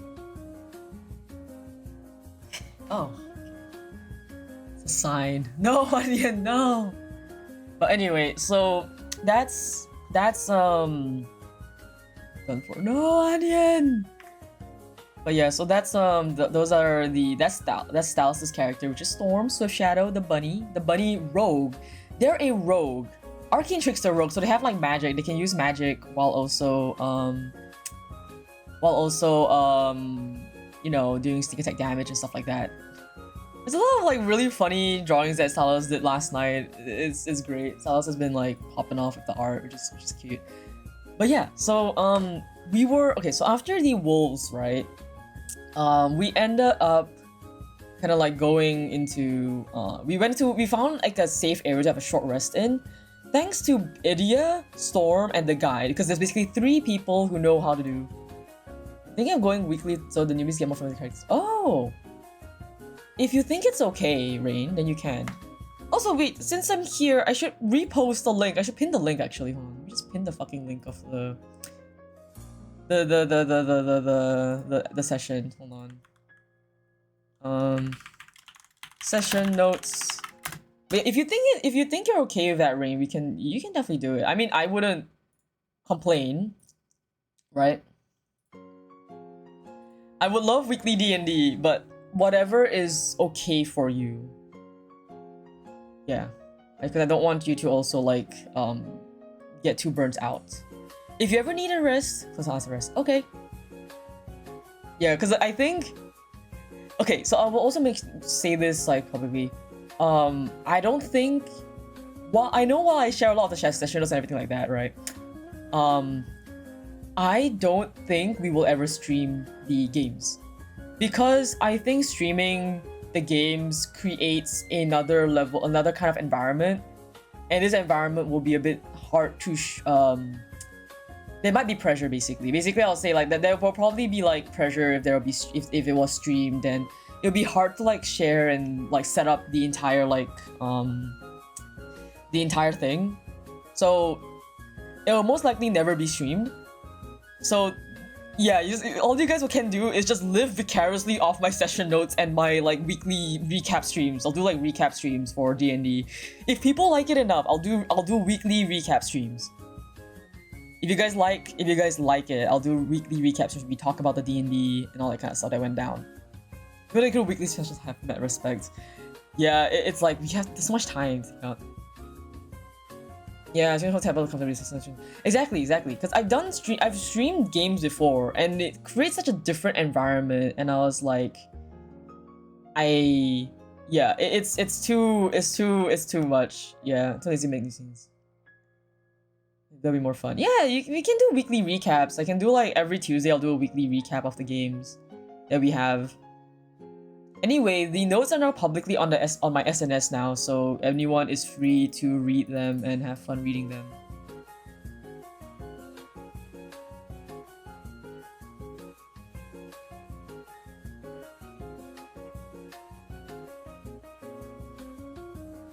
This guy.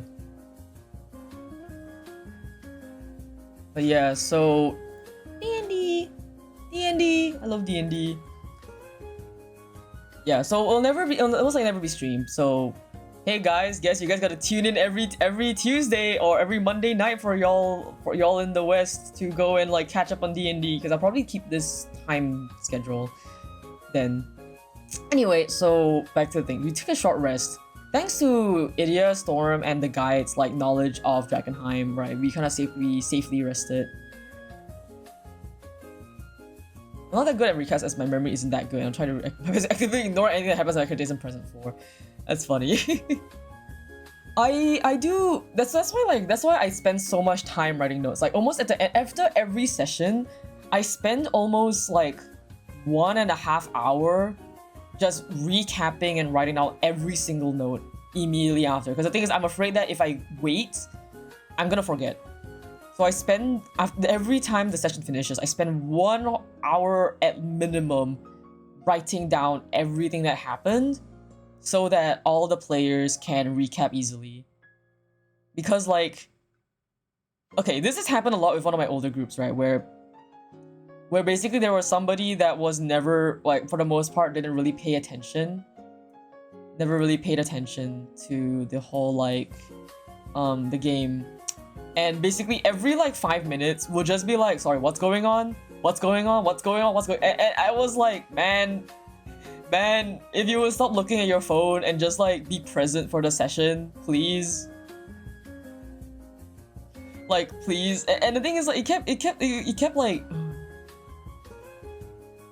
as part of the job. No, not as like the DM, like me as a player, like every 5 minutes is the same guy who keeps like, he's like, what's happening? I don't get it. And the thing is, right, it's not even just about other people's character, it's about his own character. And I was like, dude, dude, this is your character moment, do you remember? But yeah, let's have one advantage. Yeah, exactly. Like that's why specifically I have like notes about like I have in-character notes for Idia where he talks about like basically I read his notes to remember how he feels, and I read the OSC notes to remember what actually happened. So just let's playing Switch in the middle. That's highly disrespectful. Okay, this is just for me, but like as a player and as also somebody who does DM, right? I have a rule of like, if you must use your phone, it's fine, but only like brief periods. Because like, I find it very fucking disrespectful. Huh? You do this for Orta too? In what sense? For like my notes? I have been trying to write notes for Orta, but like I keep getting very distracted. Imagining. 21st I blow up. Yeah. That's the thing. Like for this guy in my session, in my old campaign was like, who just randomly fucking check out. And then the thing is like when he randomly fucking checks out, we have like us as the player and the DM have to be like try to urge him back to playing. And he doesn't like he'll literally just be like he'll just not care. Also Onion, like, cause the thing is, okay, you wrote the notes out already, so that's why I kind of like okay. Yeah, because you wrote the notes out already, I was like, oh okay, I didn't have to like write it out. Because I was writing out, you saw that I was like taking down notes, but I think that particular day I was very tired. Onion, don't be, Onion, no, why are you sad? No, Onion. But yeah, I this is something that this is just me this is what I call table manners, right? Where it's for me, if it's like, obviously, important calls, you know, important messages, and obviously like when the turn takes a while, right? It's fine to like check their messages if there's anything important, stuff like that, right? But it's like, if every single minute is not your turn, you pull out your phone, I find it fucking disrespectful. It's like, this is disrespectful not just to the DM, but to the other players, right? Like somebody else is maybe having their moment, and you're there scrolling through Twitter and Blue Sky like nobody's fucking business, you know? Like, if you're there and you're there playing your fucking game like nobody's business, it's disrespect. I find it disrespectful to the other players and the DM. Like, everyone wants to tell their story, right? To me, this is a matter of table manners and also just like main character syndrome. If you can't be bothered to play the rest of your party, to be involved in their story, right? Then it's like, then why are you playing with us? Go play Baldur's Gate if you want to be the main character. Go play Baldur's Gate if you don't care about the rest of us, you know? And that's how I feel, right? About like people who don't pay attention or like in general. It's fine if you like need a distraction, need something to ground you. That's why occasionally I squeak this. Sometimes I feel my brain fading away and I'm like, oh, and I start squeaking this to like bring me back to the present, you know? Right? Because obviously, like DnD can be very like taxing because it's long hours of like reading, writing, and like thinking, right? But if at every 5 minutes you pull out your phone and like not listen to the DM and other players and then come back and be like, sorry, what's happening? Every time, I'm gonna fucking remember this. I'm gonna fucking hold this against you. Yeah. It's like dozing off time to time, and then it's straight up being a piece of shit. I remember playing in the 6-hour sessions, people need their rest and stuff happens. Exactly. Especially for 8 hours, you need a break every like 1.5 hours. Like that's a long ass fucking session. Even I would perish. I would fucking perish, and I'm the one who brain rots like 24/7, right? But yeah, it's like there's a level of like, it's okay to forget and like and days out. You know, like you can like, whoa, what's happening? Like I do that sometimes. Like occasionally I do like dissociate and I come back and be like, wait, sorry, what happened? Like it happens to me as well. It happens to me as well. I'm not saying it's bad to not pay attention sometimes, but I'm saying it's bad if you're actively not paying attention. It's bad if you're actively not, you know, paying attention. I get to panic and look at my notes. That's the realest thing, Rain. But yeah, it's like it is a matter for me. I will say this, right? I, as a player, am extremely... So why is this not working? Oh! Wait a minute. Hold on a moment. My translation thing isn't working. Fuck. Hold on, my subtitles are missing. Hold on, I just realized this. What the fuck? Where's my subtitles?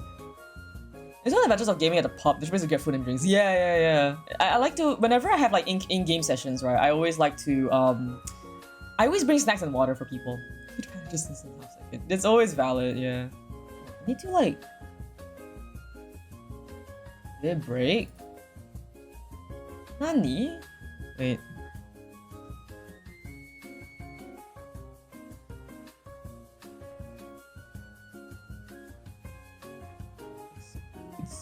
It should be showing up. I don't get why it's showing up. Why it's not showing up. Should I refresh this? Okay, there you go. I refreshed it. Alright.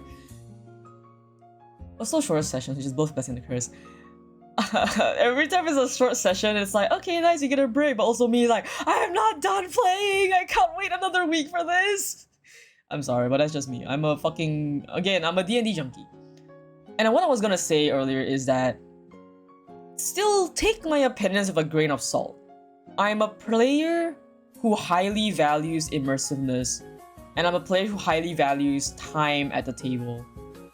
Which is why I'm particularly picky about people who don't pay attention at the table, like on purpose. Okay, on purpose. And I'm also particularly picky about like how the game is, how the immersiveness of the game is, like how it works for me. Like it works for me only if the game is immersive. Like if I get pulled out of my immersion constantly, I dissociate a lot. I start dissociating a lot. I really can't focus. Like if the game is, I start losing focus very quickly because I'm like very lost. Maybe I should have longer off sessions. 13 hours? Dude. Hey yo, what the hell? But yeah, all that is to say, this is how I prefer to play. This is not the guidelines of how to play. This is just how I like to play. Looking at, yeah, I know, dude. I used to play under somebody who like we had to pay for D&D, you know, like we had to pay for our sessions. Every session we play, we had to pay like I think like $20 per session. But like it's fair, you know, like this, yeah. I started like I had to like go and pay for a session because I was like I had to like fucking I needed my fix so bad. It's at 11 a.m. That means you guys played till like midnight. God damn, y'all really spent the whole day brain rotting. I love that. I love that for y'all, Anatoro. Paying for? Oh, we had to pay for the session. Paying for the session. So the thing is like even if we're like friends, basically there's this guy I used to know that like he ran sessions as like kind of like his like job. He basically was a dungeon master as a part-time job. Like every time we had to play a session, right? Whenever we finished the session, we had to pay him. We had to pay him for DMing for us, which is not like it's like it's an agreement thing. But yeah, like I needed my fix so badly. I was paying for my sessions because I was like, man, it's not bad to get money. Yeah, it's not a bad way. I was like, and the guy was a good DM, so I was like, yeah, I'm happy to play and pay. I think I remember like having an 11-hour session with my friends when they wanted to do the D&D one shot. I was by my dad and stuff for 2 days. Yeah, that's how it does feel like sometimes. Yeah. The thing is, like, I will say that like the current group we have for Rain's D&D session is probably like my ideal group. Actually, this is the vibe. This is the same vibe that I was looking for ever since 5 years ago when my initial campaign session ended. My old campaign, like this is what I was looking for 5 fucking years, okay? 5 fucking years. I was looking for this vibe, this kind of storytelling, this kind of immersiveness. I was looking for 5 years, and I think like, yeah, I think Rain's the group we have for Rain's one is the one that reminds me the most of what I was missing back then. Yeah. I'll draw 1 OC Bro per session. Oh, Rain, no! I have no time, Rain. I have no time. Damn high praise. Yeah, it's very high praise. Okay, I don't mean to make you feel bad. Like, let me know if I'm making you feel bad in any way, shape, or form. Because I'm speaking my mind, but I also get it if it's a bit like hard to hear, right? But yeah, like it's rare for me to give out this kind of praise because I am very picky. Lol, but speak your truth. I'm sorry, Onion. I just PowerPoints. Yeah, like so basically, okay. It's hard for I'm very picky. I do admit, like, I can't be picky because I know what I want. I'm a person who knows what he wants. Like if I know I know what I want very, very clearly. So I also like can be a bit judging in that sense. And I still try not to say it out loud or stuff like that. But and we'll just say, like, yeah, for Rain is really the vibe I was like missing for a long time. For another DnD group, basically, is I will say this, it's not that I dislike it. It's just that it's not my preferred playstyle. And it's not that it's your DMing that's a problem. I'm gonna just put it out there. I think this is a player thing. It's not you, Onion. It's not you. It's not you. I will be very honest. I'm gonna speak my truth right now. It's not you, Onion. It's not you.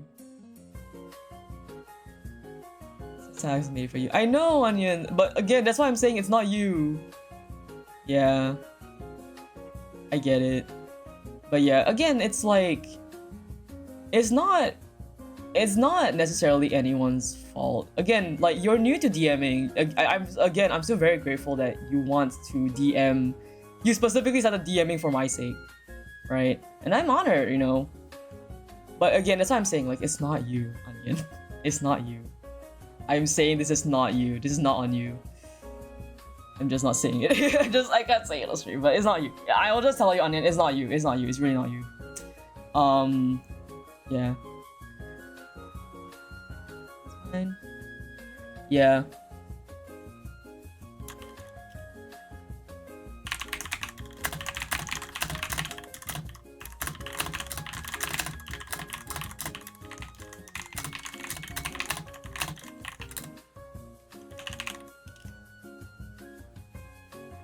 But yeah, so what chat?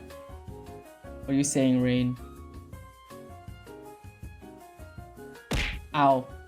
Onion loves and appreciation. Yeah, exactly. Please share. Please give Onion love and appreciation. She did so much for us. DnD means you don't have experience. Don't be afraid to try every style, Onion. It doesn't after you figure out what tough is, so you makes a match would be a great one. What's this? Exactly. Is that? Oh, notification.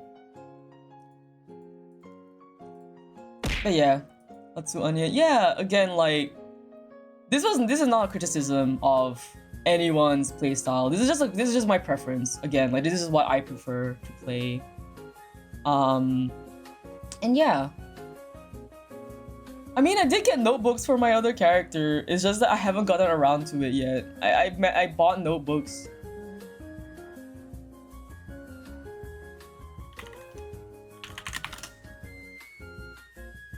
So Onion, yeah, please give Onion your support again. Like, I do still apologize. I don't mean to make you feel bad, but yeah, I still really appreciate what you do. Anyway, so the session we were talking about the short rest. Yeah, let's talk about short rest. So we were back at because like Idia and Storm had basically traversed this place enough. Same with the guide, you were able to set up a nice like camp and then moved on to the next segment. So this whole like escape from Drakenheim after coming out from the Ratling hideout. I keep forgetting the name of it for some reason. Ratling hideout. Where's my notes? It was after this that we found the skeleton, right? Yeah, okay, it was a skeleton. So after this was the skeleton. So this skeleton was probably like one of the favorite parts of the session for me. Oh, let's go, but yeah, enjoy stream, have fun. No worries, Chi. Take care, take care. But yeah, so We were talking. This was my favorite part of the session. I talked about this quite a bit earlier as well. This was when we started hearing like a very like melancholic melody, kind of like in the distance, and I didn't want to check it out. Like Idia was not going to check it out. Weird ass skeleton. Yeah, weird ass skeleton. So Idia was not gonna go check it out, right? Idia and Bruno were on the side of like, we don't want to check this out. We want to leave. But Tarnath, Thane, and Storm were like, I want to go check it out. So with the small like overlapping party, it's like that's when we decided to all kind of go in. Like basically, majority wins. We go in, and that's when we find this weird ass skeleton with like runes on it, on like all of its bones, from like head to skull to skull to toe, right? And it just seemed to kind of like be humming like this melody in this like strange clearing thing. Like I don't know how else to call it. I wrote it in my notes as like a clearing, quote unquote, but it wasn't really like a clearing per se. It was just kind of like an area which was clear, So I was like, clearing question mark. Okay, like I don't fucking know. It was an area that was like cleaner from like all the delirium that was in the air, and then basically we kind of like, from a distance, Thane recognized the writings as coming from Lucian Vane, Vane being Thane's mentor. Alright, and this is important because Thane's mentor, Vane, is also an important NPC to Idia. So now, both of us are invested in this skeleton. But Idia does not notice this. He does not know this. He does not notice this. Thane, Vane. I don't want to, Rain. Look, Thane, Vane, Rain. Like I don't want to. I literally don't want to. There's so many. You guys all fucking rhyme. I hate it. Get out here. But yeah. So from there, it's like, essentially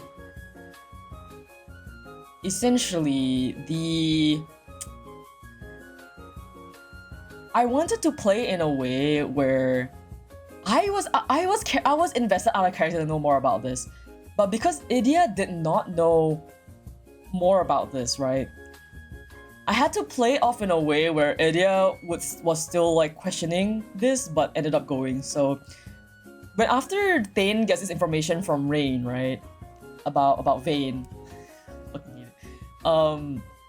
that's when Idia says, "Is it important?"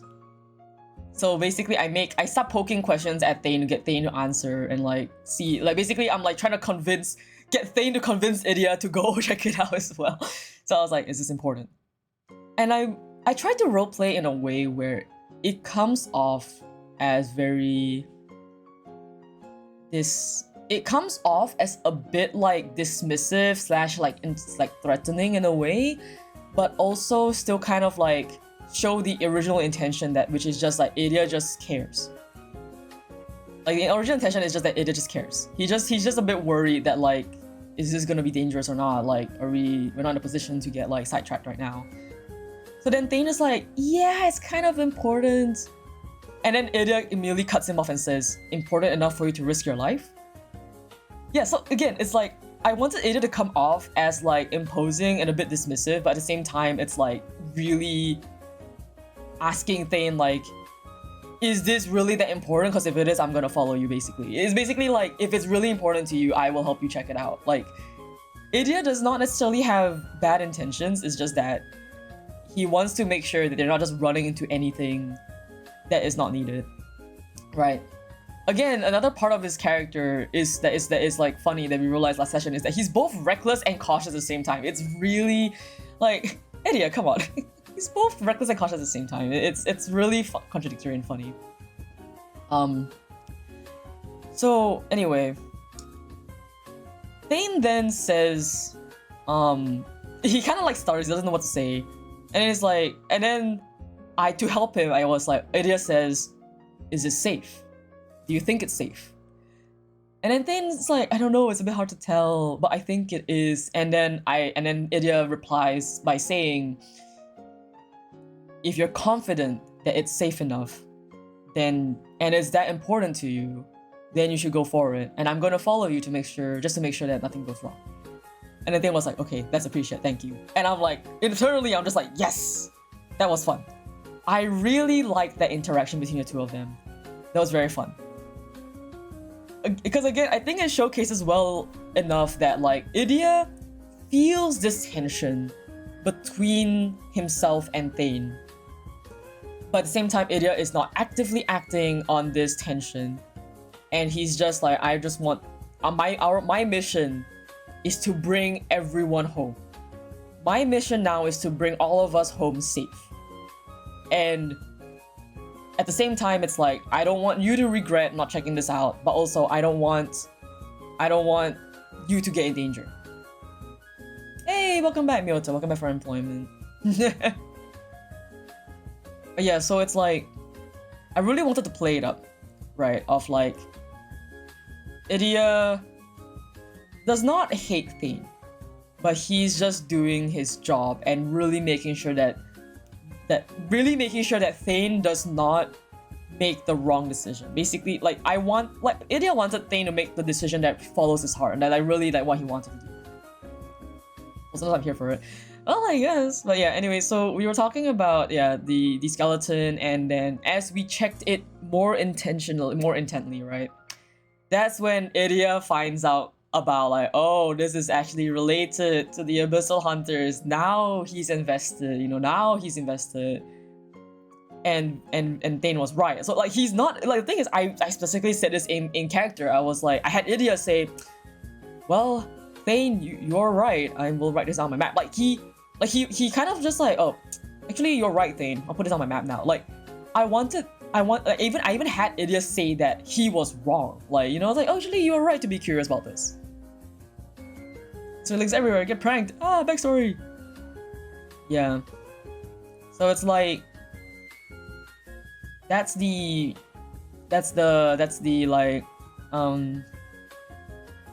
the vibe of that entire interaction, and I really enjoyed that interaction.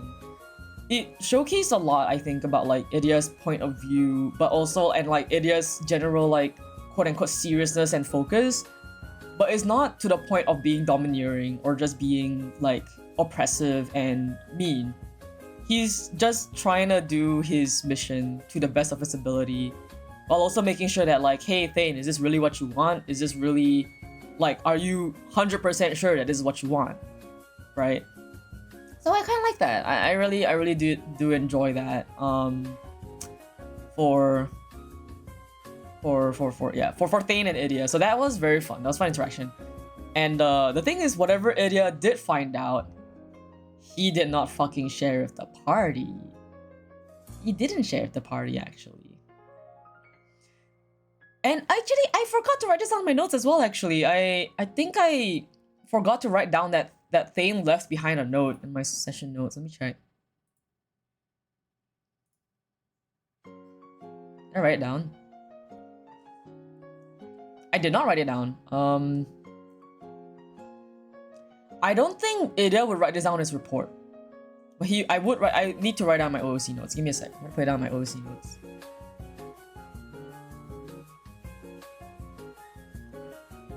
Thane left a note, but almost no one saw it. Idia did, but doesn't know the contents and said nothing about it. Oh, the interview can. Hi, Mookie. Hello.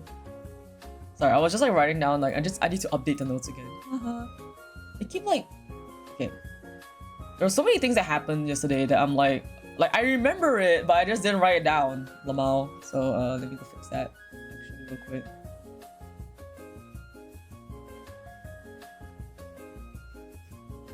It's on the first, yes, this one. There you go. Welcome back, Mookie. But yes, so anyway, After that, we basically... Oh yeah. After this, we kind of like passed by this campfire, which has very joyous laughter. And I was like, I don't trust that shit. I don't fucking trust that shit. So I had Idia make an inside check, and he rolled really, really high. And it basically Idia could tell, this is fake. This is not real laughter. This is fake laughter. And we did not investigate further, and we left. Yeah, Idia was like, I don't want nothing to do with this shit. I'm out. Yeah, cause I think like the thing is like I think if he was alone, or if he was healthier, he would have gone to check it out. But I think it's because everyone was pretty injured and most of us didn't really have anything left in our resources, that Idia was just focused on, we just need to go home. We just need to go home. We just need to go back to the village. There was this whole mission, back to the village. So in the end, we didn't investigate, we just passed it by. Right? And we know nothing about it, even to now.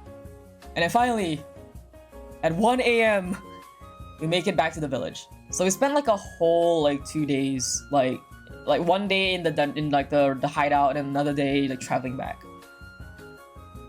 It's fake laughter, something bitches would be. No, it was like it was more of like I mean, you know, like fake laughter, like mockery, you know, like a mockery of laughter. But I don't know, it could just be fake laughter on that sense, and I could have been like wrong entirely, but we'll never know because we never investigated it.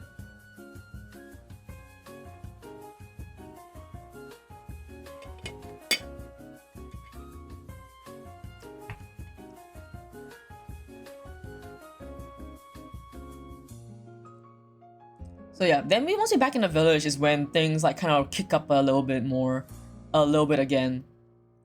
We're just eating without sharing with chat. Eating what? I'm drinking water. Go drink your water then. I'm just drinking water. Oh yeah, so once we're back, we basically kind of like stagger. Eating a brownie. Oh, well, did you bring enough to share with the class? Like what Rin said?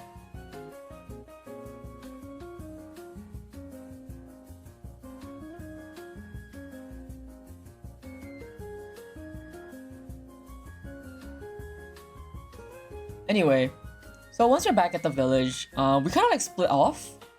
Everybody kind of went back to their old, their like lodgings. Yeah, lodgings is a better term. So some of us, you know, we had places to return to. Some of us didn't, like Storm and Bruno. So, oh, I need to actually. I didn't remember to do this next session. Okay, this is not okay. This is nothing for. This is just for next session. Next session, I gotta remind everybody to like we gotta sell away all this stuff we got and then like split the gold. But yeah, Storm and Bruno didn't really have a place to go back to, so they went back to the south of the village where there were a lot of kind of like discarded homes and stuff like that, and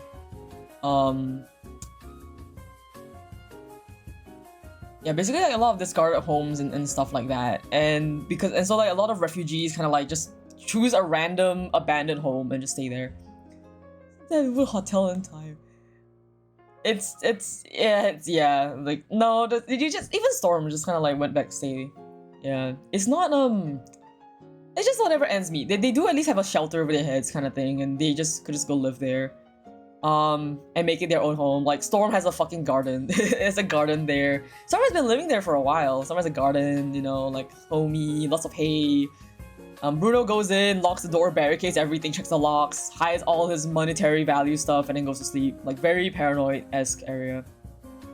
I mentioned their hotel. Oh, it's a Red Lion Hotel. Rain, no, I kept writing it as Red Line Hotel, like line, like straight line. I was like, what Red Line Hotel? Okay, cool, fun name. Idia sponsored. Yeah, Idia sponsored to stay there. Okay, let me change that in my notes, Lamau. I've been writing it as Red Lion Hotel, not Red Lion. Hold on. Guess I gotta update the fucking thing again. Alright, hold on. That was Red Line. I guess like when we're all like in the moment in the accent, we kind of like don't realize it. Yeah, red line. No, no, no. Red lion. What's hotel? Actually, since you're here, Rain, can I ask you about the chapel of Saint Ardina? How do you spell Ardina? I don't know if we said it right. I'm gonna write it down so we all like get it correct this time. Chapel of Saint something.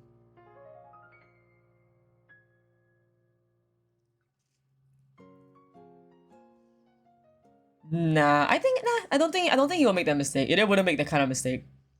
If he did, I think he'd be in a lot of fucking trouble. He would be in so much trouble if he made that mistake.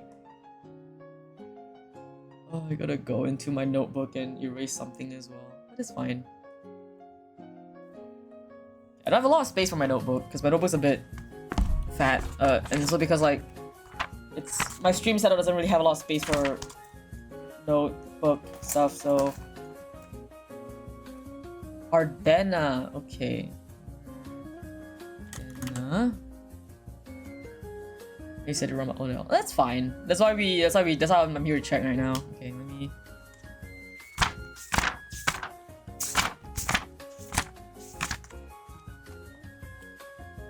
Red. Oh, yeah, he never wrote it down in his report. Okay. Okay, so it's not in his book. I don't have to do anything for his book.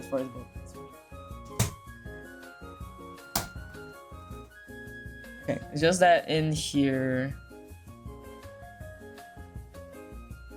Alright, so this is, I updated this one, the one with the bathtub emoji. Alright, got it.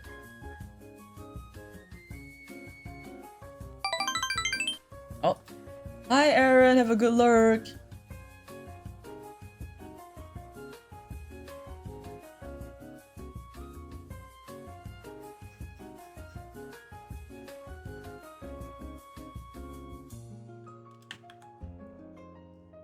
Alright, there we go.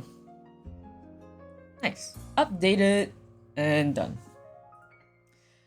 Okay, so now that we're back here, everyone starts splitting off, right? So at Red Lion Hotel, me and Thane and Idia are sponsored to return. And then Tarnav went back to the chapel of Saint Ardena. Because, you know, Mr. Priest. Mr. Holy Priest. Holier than thou priest. Yeah. So then, essentially, Idia then kind of like, I guess we covered Storm, we covered Thane, we covered Bruno, Tarnav. Let's do Tarnav. So Tarnav basically goes back to his, the chapel, talks to one of the other flame keepers, basically another priest, right? Shares the things that he's learned, asks about more questions, also asks about resupplies, basically stuff that you see in the notes section there. And then he just like, he prays and goes back to sleep. A lot of like more like information sharing with the other NPC for Tarnav, and asking about like the spirals and the black liquid, and finding out that like, yeah, people have reported a lot of black liquid, but also some reports of spirals, and it's like, ooh, okay, spooky. And that she told like Tarnav like, hey, you should go speak to the higher flame keeper. I think she is better that way. So probably that's where Tarnav's gonna be doing tomorrow. So basically, when Thane returns to the Red Lion Hotel, you miss Lieutenant River, right? Then, as Idia walks in first, River asks for like, how did the mission go? And Idia just kind of like fell immediately into kind of like his soldier mode and was like, gives the full report, and even offers his book for her to like read and check it out. And she's like, no, it's okay. Or so basically something is like, okay, thank you for the report. I think like it's fine, you can give it to your handler will make a proper report to be filed to me later. Oh yeah, and also like when Idia does his reports, he always takes off his hat. It's kind of like a sign of respect. Idia always takes off his hat as a sign of respect, I think, to people of higher ranking than him, or people that he like has to defer to. And basically this is funny because I remember Mage like giggling out of character because like River just fucking dismissed like Idia so hard. Like it's just so kind of, it was a bit funny. I was like, so I was asking like, did you laugh in character? He was like, no. I was like, okay, because if he laughed in character, it was gonna be like, Idia was gonna fucking side eye him. He was gonna be like, fucking side eye his ass. So anyway, so Idia then is told that like his handler is upstairs in his room. So he's like, okay, I'll go. He goes up there then. And then as Idia's going up, Thane says, good night, Idia. And Idia kind of pauses, looks at Thane, and he just says, good night. And then he goes up. This part, this small little interaction bit, okay? Like, I still think about it, okay? Like this small interaction bit between like Thane and Idia. Alric. Yeah, I haven't gone in to talk about Alric yet. Thane, yeah, let's talk about Thane. Yeah, I keep thinking about this interaction with Thane and Idia, cause like Thane, right? Yeah, sorry, Thane. So yeah, basically I keep thinking about this interaction between Thane and Idia because like I was caught off guard actually. I out of character was caught off guard that Thane said goodnight to Idia. So I was like, oh. I'll make Idia kind of like get caught off guard too. So I was like, okay. Idia paused for a bit, looks over at Thane, and then kind of like side eyes, like kind of like out of the corner of his eyes, just like, good night. And he goes up. And I think about it because I'm like, this is very like it's very cool. I can't wait to see how both Idia and Thane kind of develop, like tangentially. Because like Idia is still very much like he doesn't. Constant bombastic side eye. It's really funny. It is like constantly fucking side eyeing, which is kind of hilarious. But yeah. So essentially, right? Like, Idia doesn't really. He doesn't necessarily trust Thane, and it's just kind of like keeping his distance and just kind of being business. So like, he doesn't know what to think of Thane. He has his own reservation about Thane, basically. He has a reservation about Thane. But I know that I asked Mage out of character, like, Mage said Thane is still thinking about Idia in the sense of, like, he doesn't know what Idia is, or, like, what his game is yet. Like, very much, like, the dots haven't connected for Thane to form a solid opinion of Idia yet. And yeah, so Idia is just very much, like, caught off guard whenever, like, Thane does something, like, you're nice to me? You know, it's very much like you're being nice to me? That's new? Because like Idia doesn't really, I don't think Idia is very used to people being nice to him, you know? Like he's very like, I'll just do my mission type, and people just expect him to just do his mission. So there's not a lot of courtesy is kind of hand waved for Idia. So whenever he's like being shown like courtesy, he's like, oh yeah, you know, he's like, oh yeah, you know. And then talk about Thane first. So Idia goes up. And then Thane is left alone with River, and Thane and River basically talk about the reason why Thane was set out on the expedition in the first place, and Thane is looking basically for signs of Vane, you know. And obviously, I'm gonna say this, Idia does not hear this. Idia did not linger to hear this. Idia just went straight up. This is purely between Thane and River. So then Thane basically talks to River about like the mission of like his expedition trip reasoning is to locate Vane, because Vane went missing a few months ago. And ever since then, you know, like so basically that's why that's why Thane is being sent out to look for Vane. Okay. Whatever. And basically, like, River asked for reports, and then Thane is like, oh, yeah, I think that's all. There's no other report. And I was just like, okay. Yeah, so basically shares everything about whatever they find. But for the most part, like, Thane just said, oh, we didn't find him just yet, but that's all I can share about Vane. It's fine. Like, literally, it's like it's fine. Like, you know, like when the Sims gray emotion, fine, yeah. Like so, Thane was just like, oh, it's fine. So River was like, okay, all right, okay. And I remember Vane is saying about Jane goes shopping. I'm gonna cry. Too many rhyming names, but it's fun. It's fun. Anyway, so it's like,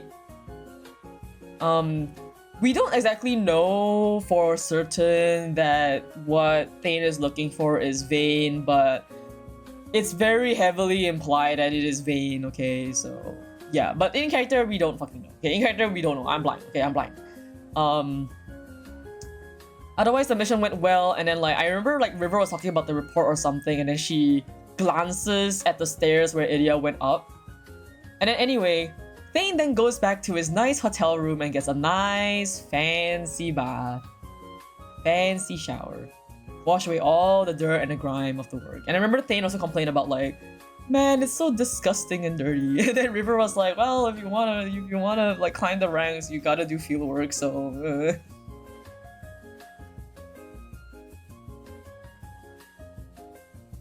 So anyway, now for the moment all of you guys have been waiting for. Idia. So Idia goes up, and this is where, like, Rain was telling me, you missed the part where River behind Idia's back on the disturbing monster.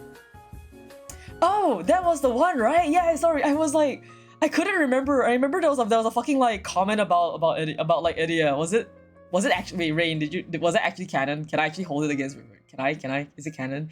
Rain, is that canon, please? Is it canon? Is it canon or are you just joshing me? It's canon. Nice. Okay. Nice. Thanks. Okay. Yeah, because I remember she side-eyed me and said something, but I couldn't remember what it was.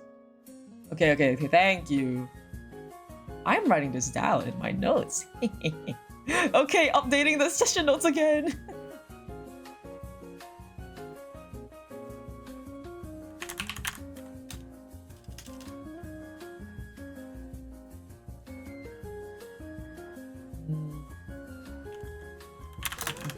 This.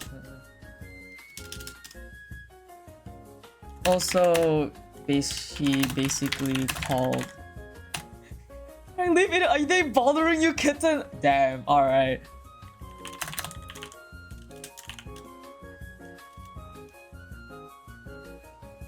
Talked about a disturbing monster and glances the stairs. So she basically.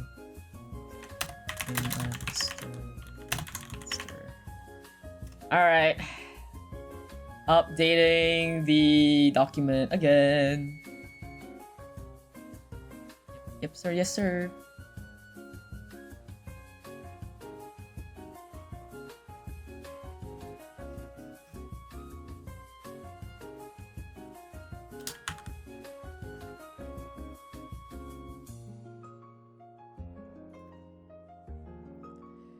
Anime, welcome in anime. But yeah, so yeah, behind Idia's back, River calls him a disturbing monster, which is tasty. I like it. That's that's why River was so dismissive of Idia. I like it. I enjoy that. Yes, I want to be discriminated against more. Yes, do it. Discriminate against Idia. Call him all those names behind his back. I like it. I like that drama. It's fun. Anyway, yeah, so after that, now it's Idia's turn. He goes up. Context. No, Ray. Don't do that. Don't do that.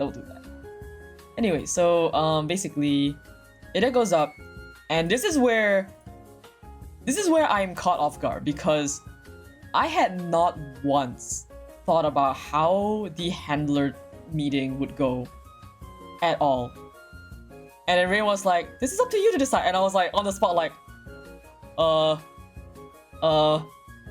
I'll figure it out.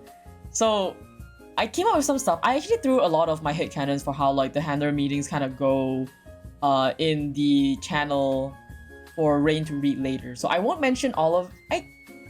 I'll talk a little bit about it. Not too much though, because I do want to keep some things probably like secret or at least like up in the air, so like until me and Rain like confirm how it's going to go down. But essentially, I confirmed that like, okay, so whenever Idia returns back from a mission, there's a specific knock that he has to do to basically let the handler know that it is Idia and it isn't like somebody else, essentially. And so Idia comes in and then like reports essentially to Ulrich and closes the door before saying Hunter Idiacanthus reporting back from mission A2HLRN. And I'm like, oh, I feel so soldier core. I feel so hunter core. And then as we were like kind of like talking about like, okay, how tall is Alric? So Alric is 2 fucking meters tall human like war vet, and I'm just like, so and I remember everyone was asking like, isn't Idia like kind of tall? And I'm like, not really actually. Idia is kind of like very average height. Okay, so this is something I thought about, because like if Idia was too tall, I think he wouldn't perform as well in the field, because his main thing in the field is to like, funnily enough, he is an ambush predator and someone that chases. So like, you don't want to be too big. And I like the fact that he basically lets him squeeze in the smaller corner. So he's not too big, but he's not short either, because he still needs to like have a advantage over like most monsters, right? So essentially, Alric is towering over Idia. Alric is 2 meters tall. Idia is 1.7 meters tall. That is a solid 20 cm minimum difference between them. If you guys aren't sure what 20 cm is, do you know the average ruler, like the average ruler you get in school, right? The typical ruler? That's 15 cm. That's 15 cm. Imagine like 1.5 ruler. That's how tall Alric is to Idia. 30 cm. Oh, maybe the rulers I get are smaller than, but the ones locally here, our typical rulers are like 15 cm. But yeah, so if you're not very sure, just look it up basically. Just put it into like a height chart. You'll see like Alric is so much taller than Idia. Like he's towering over Idia. And so like Idia takes off his hat. I mean, obviously like making him seem even shorter now because without his hat. And it's like reporting his full name. Is there any rulers in the A's? Oh, I didn't know that. Okay, standard rulers here are for us are like 15 cm. But yeah, like imagine if 30 cm ruler, right? Just a little bit shorter than that. That's the difference. That's a height difference between Alric and Idia. And I had some headcanons for Alric. I was gonna like make some character customization for him actually, but maybe not. I'm not so sure if I'm gonna do it today. I'm not so sure I'm doing it today because I'm getting like, I'm not sure, but I'll think about it. I have some thoughts. I made some picker ideas already, and I'm like, okay, I could open Code Vein, but I'm also just like, is Code Vein gonna kill my PC? I don't think so, right? Because I want to make him in Code Vein. Because I think Code Vein, I'm better at customizing in Code Vein than I am in like picker is limited in some ways, you know. Anyway, so about a foot for those that work in the pier. Yeah, about there, yeah. So the funny thing is like, as we were like talking and like Alric is trying to like get Idia's report, Rain suddenly had the flashback of like, you know what, let's do this accent, and pulls out the Russian accent, and everyone in the fucking chat was spamming Bucky gifs, you know, and I was like, guys, you can't do this to me. I'm getting so distracted by the Bucky gifs. Like in the back of my mind, I was just like head in my hands. Fuck, I made another Bucky. Like, fuck, it's Bucky again. You know? I'm like, I did this to myself. I really did this to myself, huh? You know. So I was like, well, you know what? Fuck it. If it's gonna be Bucky, it's gonna be Bucky, you know? It's gonna be Bucky. What's the blueprint? You see why Bucky's one of my favorite characters? I just really like Bucky's character trope. Funny Russian big man, yeah. So then, I remember fucking Mage start typing the activation code and I was like, stop it, Mage. Stop it. Fun fact, by the way, I don't even fucking know if Idia has an activation code. I'm gonna be honest, like, fun fact to think about to make you guys suffer. I told Rain that there is a good chance that there is a failsafe or at least like a safety measure for most of the Abyssal Hunters. But none of the Abyssal Hunters themselves know about it. So I told Rain, I don't know about it. Out of character, like as a player, I don't fucking know about it. You decide. I was like, you know what, you decide. So your guesses are as good as mine as to whatever might happen to Idia in the future. Because I don't fucking know what the... I don't know if there is a failsafe or not. And I don't know what it does. I'm leaving that entirely up to Rain to surprise me later. when it happens, and I'm gonna play off from there. It's gonna be Bucky.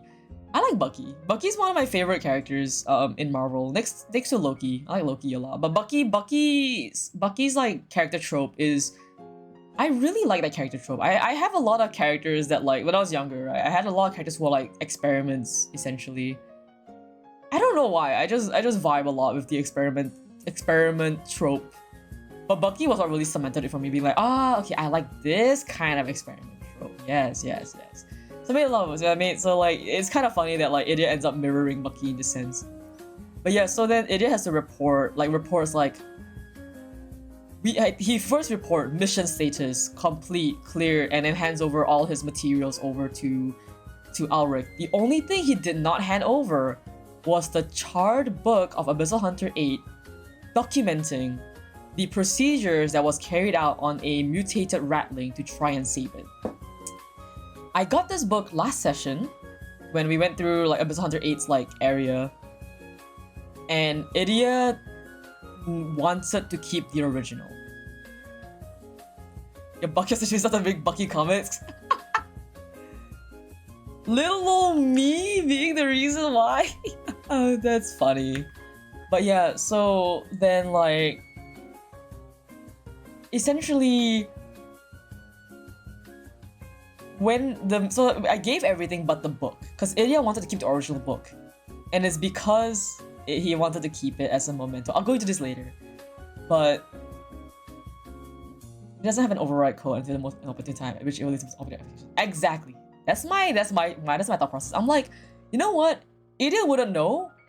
I wouldn't know either. I want it to be as dramatic as possible, so I don't want to know about it. I want to be as fucking devastated as Idia would be when it first happens. If it even happens, you know, like, if it does happen, I want to be just as devastated as Idia would be. I want to really feel what he's feeling. He's a comic book character. Yeah, a lot of my characters tend to have that vibe, I guess. Very, very, like, fucked up OC vibes. Anyway, so then... yeah, like that. So then, anyway... It's like, oh yeah, so Idia reports on the mission status, gives everything over except for the book. He didn't mention about the book yet to Ulrich, but he was gonna do it basically, like make a copy of the notes at night and then give Ulrich the book in the morning, essentially after he wakes up, because Idia wanted to keep the original book. And also he reported after mission report, then it was health status, physical status. I call it like physical status, and I left it being like, okay, so Idia is physically heavily injured. I remember reporting that he was heavily wounded, but otherwise no, heavily wounded, but not fatally, not grievous. Right? And then, after that, he asked about equipment status, and then Idia was like, oh, okay, shows equipment. And then that was when Ulrich was like, you need to use your range more before going in. I know you're like going in, but you're being reckless. Or something like that, something to that effect, basically. Because Ulrich could look at his weapons and just be like, the crossbow is barely used, but his trident is like literally fucking caked, dripping in blood. And then Idia is just like, understood. Like it's very much the vibe of like, imagine like this, like Idia is standing at attention, staring like straight ahead, as Ulrich is like basically combing through all his reports and his status and stuff like that. Like, yeah, he feels the stress for sure, right? Then essentially after that,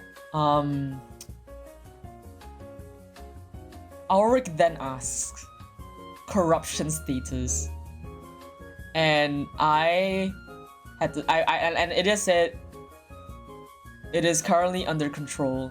I made my own measures on the previous mission. Something like that, basically, yeah, like corruption status. And I said something like, it's fine, or like, and basically I said like, Idia took care of it in the mission.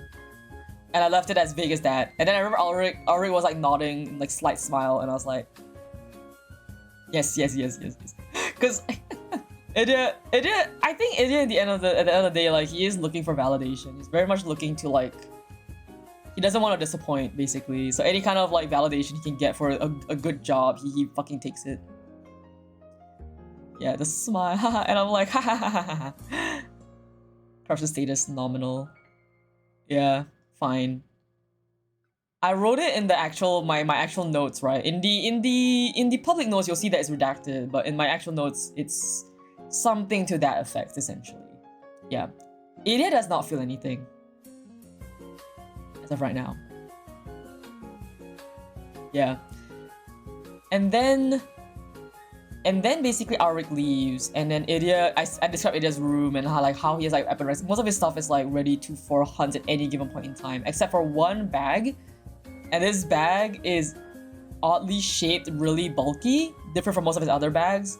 He goes over to it and he puts in the charred book and the Abyssal Hunter 8 insignia. Because this is his bag of mementos. This is his bag. This is a bag of the mementos of the people that he has lost. And it's bulky. It's a bulky bag. A sucker punched me. I'm glad, Rain. I'm glad. Okay, I'm glad. I have my own tricks up my sleeve. Yeah. But it's why like in character, Idia keeps snooping around places that he knows some of his people he's known has been in, because he's always looking for mementos. Because the sad thing is like he's afraid he's going to forget about all the people. He's very afraid he's gonna forget about all the people that he cared about, the lives, the amount of lives that were lost in pursuit of this greater goal. And unlike Vane, he doesn't want to just like forget it and like move on. He wants to make sure that in a way there is somebody that remembers them. So that's why he keeps that bag of mementos. Yeah. So that was my little fun bit. And then Idia takes like a rest, and nothing is off about Idia as of right now. And then we have a nightmare. And then everyone has a nightmare. We made Rin roll we made Rin flip a coin, by the way. That was fun. Everyone's also concerned about people he's forgotten. Yes. Occasionally he will go through his like bag of mementos and try to remember like who was this person, who did this belong to. And I would imagine that there are there's like probably like some of the items in there he doesn't even remember who they belong to, but that's why it's even more important that he keeps that bag. He wants to remember as much as he can, or at least like pay respects. This is his way of paying respects, essentially. The chef. Yeah. The Nightmare Sequence is really good. So the TLDR, I think it's better if you read the full thing in the notes. Where he got them. Yeah, no, he would forget. Idia would forget over time. So that's why he keeps it. It's very important he keeps it, which is also why he didn't want to give up the chart book. It was one of the last things he had of Abyssal Hunter number 8. That's why, like, even in the first session, when Idia found the insignia, I was like, oh, Idia would spend so much fucking time looking for Abyssal Hunter 8. He will look for anything regarding Abyssal Hunter 8. And if he can't find anything, then again, like, I think in the back of his mind, Idia already kind of recognizes that like, number 8 is gone. So he's just sad about it. So he's just gonna try and find things related to 8 and keep them. Which is why he didn't give Ulrich the book. He was gonna make a copy and then give it to Ulrich. Yeah, so that's why I didn't mention it. If Ulrich asks, Idia will say it's a copy and that the original one is still with him, and that he's keeping it for sentimental reasons. Yeah. But if Ulrich never asks, Idia's just gonna pass in the book and say nothing about it. He's not gonna mention that he has another copy. He's not gonna mention it. But yeah. So anyway, the Nightmare Sequence is really good. I recommend you really read it. Because everybody had their own segment, and essentially it was like, essentially every member saw their like alter bad ending. That was the vibe. Just read. Yeah, go read it. I don't want to spoil too much, but I do want you guys to also like kind of read it as well. But the Nightmare Seeker is really good. I'll talk about Idia's one basically because I have some ideas about it.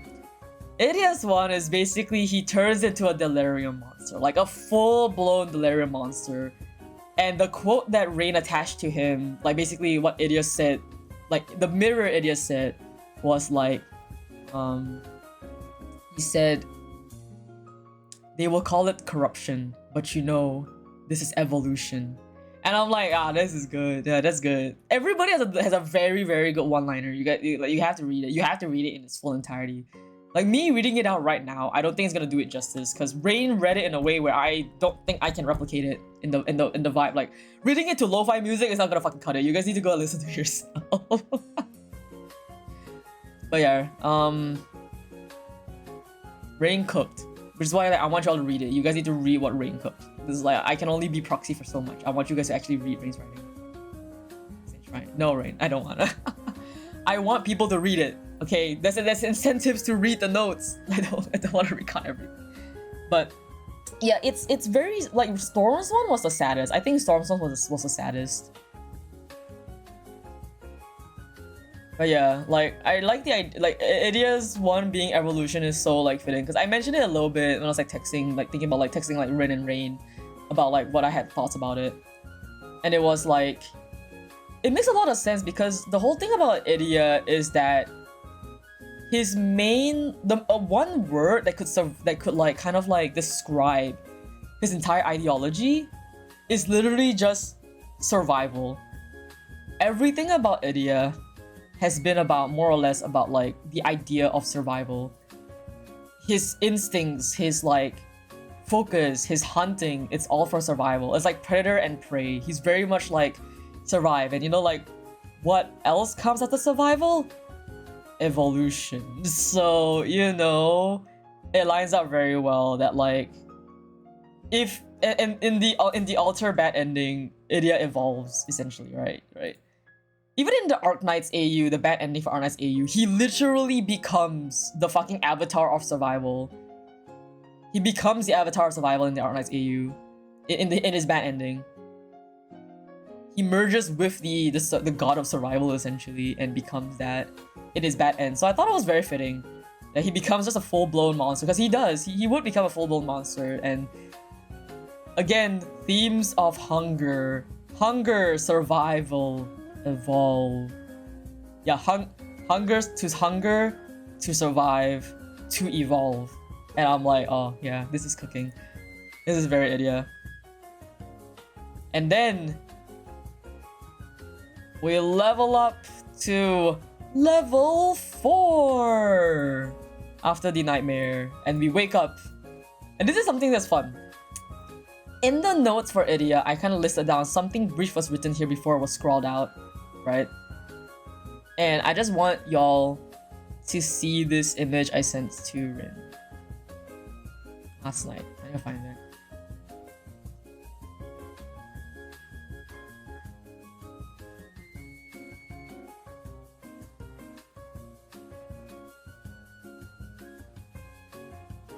A sec, I'm trying to put this down somewhere.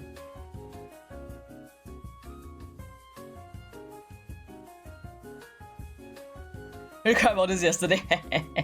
Cry more.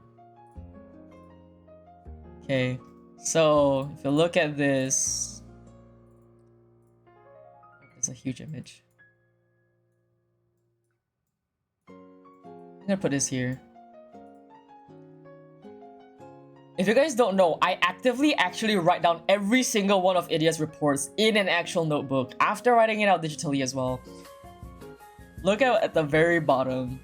Yeah, it's scrawled out. I wrote down what he was going to say, and then I scrawled it out manually myself to really make it. I really wanted it to look like what he was going through.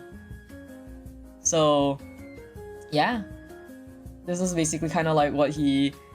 And I scribbled it out in a way where it's like, actually, if you look at it carefully, it's still legible. Because This report is going to be given to Ulrich. Ulrich is going to see this, okay? Ulrich is going to see this. And that's why I'm like, I think Idia would have written something and then realized that Ulrich wouldn't want to read it or wasn't going to read it, and he crosses it out because it's not important, quote unquote. I've given Rain like the full thing. Oh no, it's okay, Rain. I wrote the full thing in like text format for you if you want. If you check in the text channel, Rain, that the DnD one that's between both of us, right? That's a text version. You don't have to like zoom in on this one. It's okay. Yeah. Actually, Rain, if you just scroll up, like if you look up, like I give you every single report in its entirety. So the thing is, like in the game recap, oh, it's okay. That's a lot of shit. In the game recap, I post the redacted version, but always in our personal channels, right? In our personal like channel, I always give you the full report. If you look at it, it's always a full report, and I always like cross out the parts where it's like, I just cross out the parts where it's like redacted or not. So you know which ones are redacted. But yeah, so basically, Rain, it's very simple. You can look at the... I'll ping it so that you don't have to like scroll through it. I've been reading. Nice. Okay. I'll ping it for you so you don't have to like read today's one. Yeah, it's okay. You can ignore it. Anyway, it's just at the end. Just take a quick look. Actually, it's just I just want you to take a quick look. Take a quick look. I want you to just take a quick look and understand why Rin is in fucking shambles about this crossed out part. I want you to read it. Cause I hope that the way I wrote it carries a very certain message. Goodbye, world. Yeah. Cause the thing is like it would be like angrily scribbled out in this image, like you see in the book here. It would be angrily fucking scribbled out, and like I'm so like yes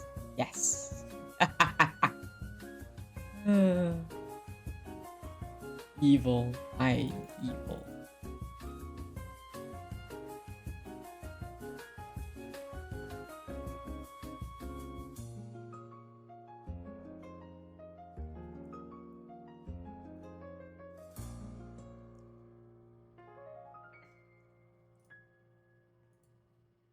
Mom, Tetsu's laughing menacingly again. Hey, look at that. It's fun, right? Okay. Hi, Tetsu's mom does. But yeah, so anyway, I just wanted y'all to know how vehemently he scribbled this part out. Yeah, look how ugly he scribbled it out. Like it's like complete, not just like single dash. It's like, I don't want you to fucking see this. Yeah, I don't want you to fucking see this. Like, okay, obviously imagine like in the actual like notebook, it's all written in pen instead of like pencil. But, you know, yeah, this is the vibe basically. I'll make it, I would say that it would be hard to read, but not indecipherable. I would say probably DC 13 or 14 to read what he actually wrote down beneath the scroll. I would say like DC, yes, let's put it at DC like what's such an angry scroll? Maybe DC 14. I'll say that maybe DC 14 to like make out what he's like scribbling, but what he wrote out. So like if anybody also reads his book, or anybody also reads like, or like Ulrich reads his report, right? This report specifically, Ulrich is gonna have to like roll that check to see if he can decipher what Idia wrote down. But yeah, so that's after the nightmare end session ends. Hahaha, we wake up at 9 a.m. in the morning and we're like, oh fuck, the new day begins. And next session we'll probably be going to meet River, because River said to meet her in the morning. So not River, sorry, Petra. We're gonna meet Petra in the morning. Yes, not River, my bad.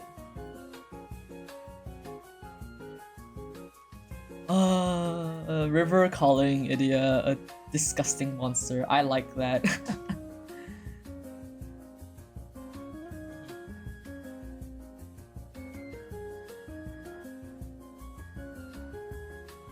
Tall for Idia is like tall for a human, short for an elf. So like just also put it out there. Like just to mention, Idia used to be, this is for fun. Idia used to be a sea elf before he became whatever he is now. He used to be a sea elf. So he is short for an elf but tall for a human. Yeah.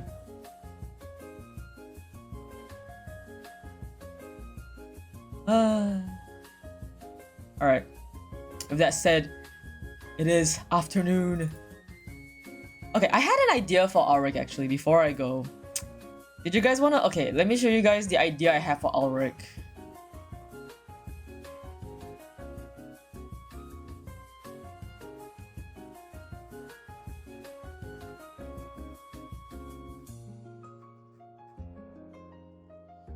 The thing is, like, it's not very great because, like, you know, a lot of pickers just have very much, like,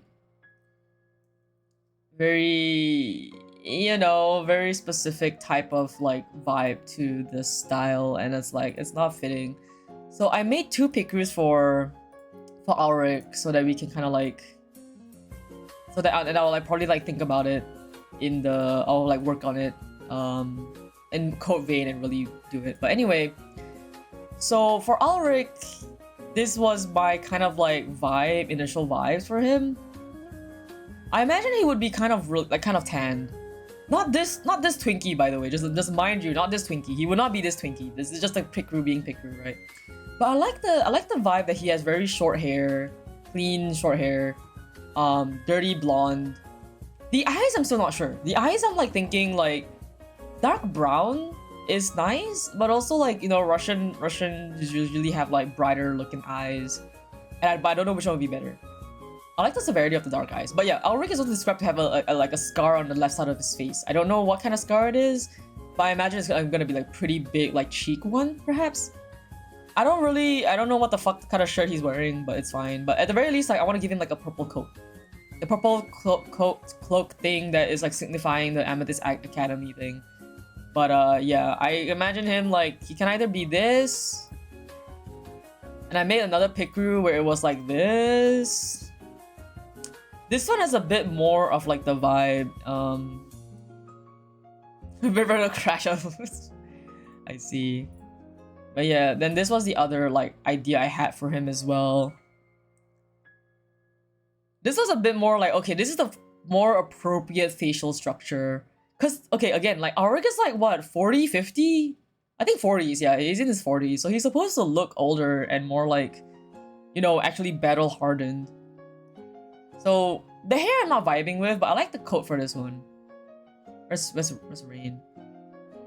He's tired of life. I mean, if you're a war vet, you kind of would be, not gonna lie. If you're like a veteran, I think you too would be tired of life. Anyway, welcome in, Hakon. Where is Rain? Oh well, it's fine. Regardless, I think it's time for lunch. Oh, hi Rain. Rain, look, I have like an idea of Ulrich. I made like some pictures of Ulrich, so like I kind of like figure it out. This facial structure and the older look is better, but I don't vibe with it like as much as this other one. But this other one, he's like, the Picru is so twinky like this one. I like this one a bit more, but it's so twinky. It's so twinky. I like the idea that he has like brown. Oh, Marcus from... Okay. You know what? Yeah, I see it. If you guys don't know who Marcus is...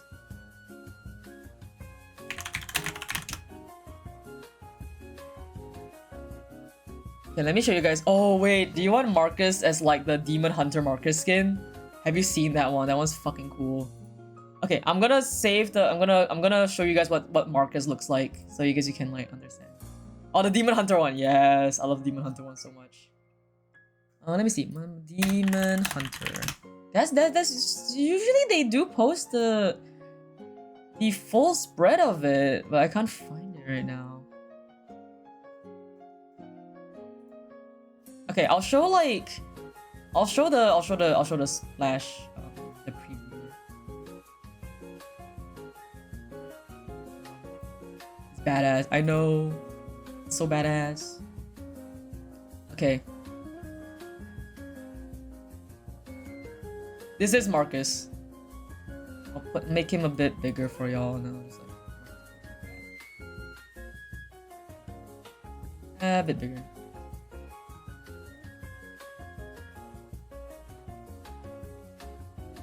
Yes, sir. So this is Marcus from Itinerary. I'm gonna find like the full body. Give me a second. I'll find a full body for it. I have the actual like. There is like a kit that has every single like image of all the Eternal Return characters like farmed from the game. So I'm gonna find that. I have it. Oh, I need to play Eternal Return again. I'm so fucking out of it. So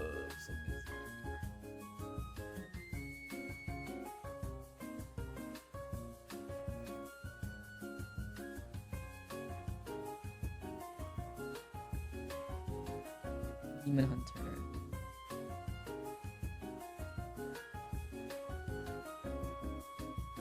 Yeah, I'm down. Oh, hell yeah. I'm fucking down. You wanna play? We can play Eternal Return later if you want, Rain.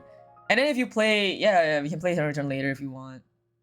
I haven't played in like fucking forever though. Like ever. Actually forever. Can after work. Cool. Yeah, let's do it later, like after work. It's better for me that way as well. Hey, what the fuck is this file? Hey yo, what the fuck is this file? Put shit in there. Here is Marcus. The full. Oh, he's huge. Hold on. Oh, he's fucking huge. Hold on. I'm trying to fit him in the frame. You know what? You know what? He can be close to chat. You guys. Here you go. That's Marcus.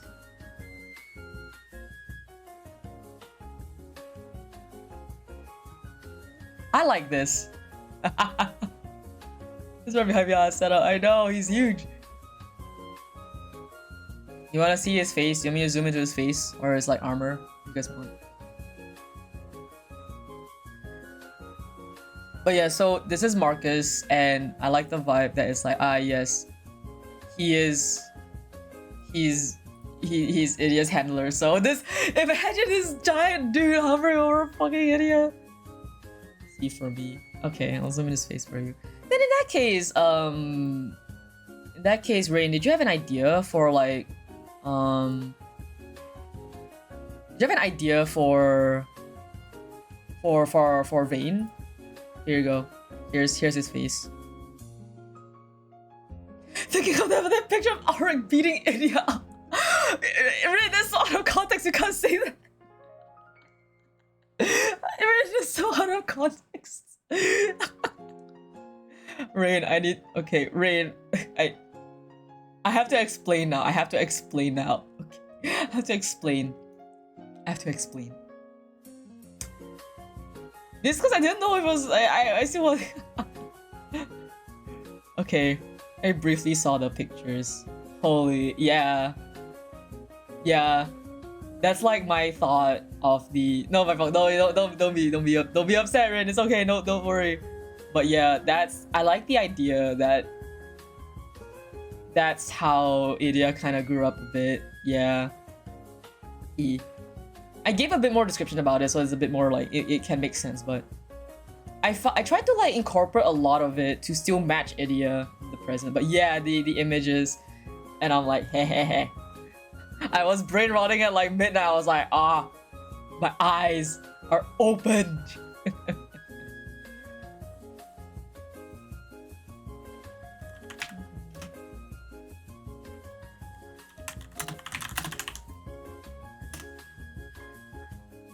Then you last time is a decrepit old man kind of vibes. Ooh, decrepit old man.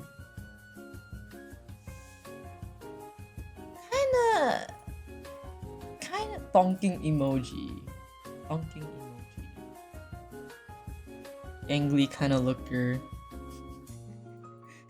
Imagine if it's just fucking Victor from Arcade. Victor from Arcade.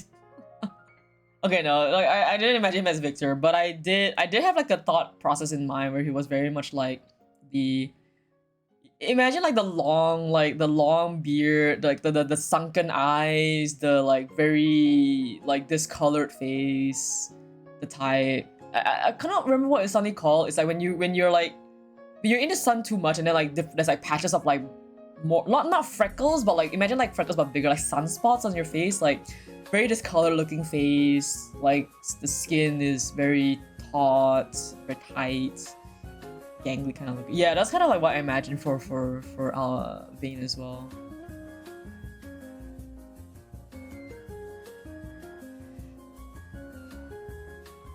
Is he old though? Like how old is Vayne? Is he like 40 or like is he like 80? Cause for Rin's sake, right? Rin wants Yaoi. I'm calling you out, Rin. Rin wants the toxic dad Yaoi. Pushing the 70s, I see. Okay. Yeah, makes sense.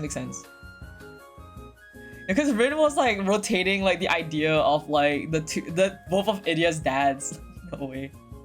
It's old during the media set, I see. Okay, let's put Marcus on the side here. Let's let him stop staring menacingly at chat, like staring at y'all. He was old during the meteor and now he's hella old last saw, I say. I'm just saying there's two dads. One of them is a solid like 30 years younger than the other. Okay, Rin, I'm gonna just say this outright, okay? And I will not expand on this further. I don't think Vayne's gonna fucking survive Alric. I'm gonna just say that I think Vayne's gonna get fucking squashed like a bug. He's not gonna survive. Okay, that's all I'll say about it. Yeah. That's you put a very big muscular man and then a fucking old ass man in like a stick. Someone's gonna get snapped in half. I'm gonna just put that out there. Yeah, he talks. Ren. You know what? You should talk to Rain about this. I have no part in this. Not in a bad way, but like Is this for you, Rin? Talk to Rain about it. I'm okay with whatever you want to pull out of your pocket, okay? Do whatever you want. You wanna make like some like alternate AU where Idia is like a perfectly normal kid with two actual like working dads, like yeah. Yeah. But yeah.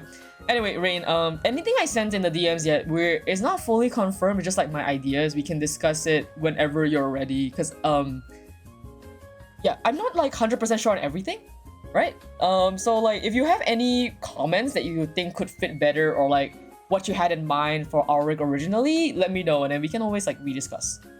And then like adjust. Cause what I sent is not like 100% what I want. Some of it is like, okay, this kind of works for me. But some of it is like, I'm not like fully like, oh yeah, 100%, you know, yeah. Cause I don't know how much you have built for Auric already, so I don't want to rewrite his character. Essentially, this is what I'm worried about. The normal age is ready for well-being. Fun fact, Rin, Rooster, my friend was like KFC.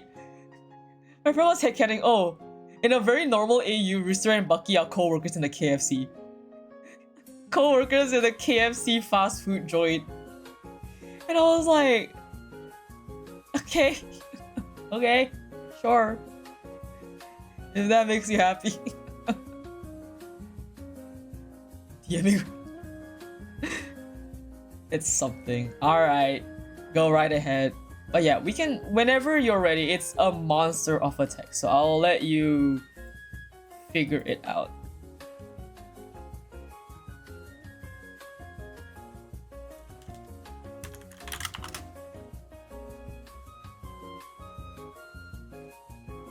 Okay. With that said, I'm just like, does Auric have a giant hammer as well? Actually, I'm just thinking about it now. I just see a giant marker on my screen. Does Auric have a giant hammer? That'd be fucking cool. Oh man, Auric Demon Slayer and Tetsuya and like Idia Monster Slayer. Hell yeah. Hell yeah. Okay, let me get him off my screen. Go away. Be gone. Fade into nothing. Alright. And now I think it's probably a good time to end. Because I do wanna go eat. I'm a bit hungry today. I didn't have a very good meal last night, so I'm a bit hungry today. I just ate whatever was available so I could get ready for DnD. Food is good. Yes, food is good indeed.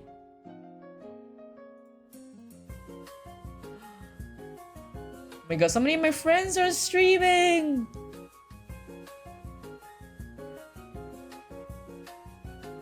Oh my god, my friend literally just started streaming like 5 seconds ago. My goodness. Stuff into bed and no! Atsu, thank you. Realize effectively. What did you tell her, Ray? What did you tell her? What did you tell her? Is it spoilers? Is it spoilers for me? Is it spoilers? Is it spoilers? I want to know. I'm so fucking curious now. Okay. But I think hard-hitting truth and spoilers forever. Oh, okay. I closed my eyes. I don't know. I don't know anything.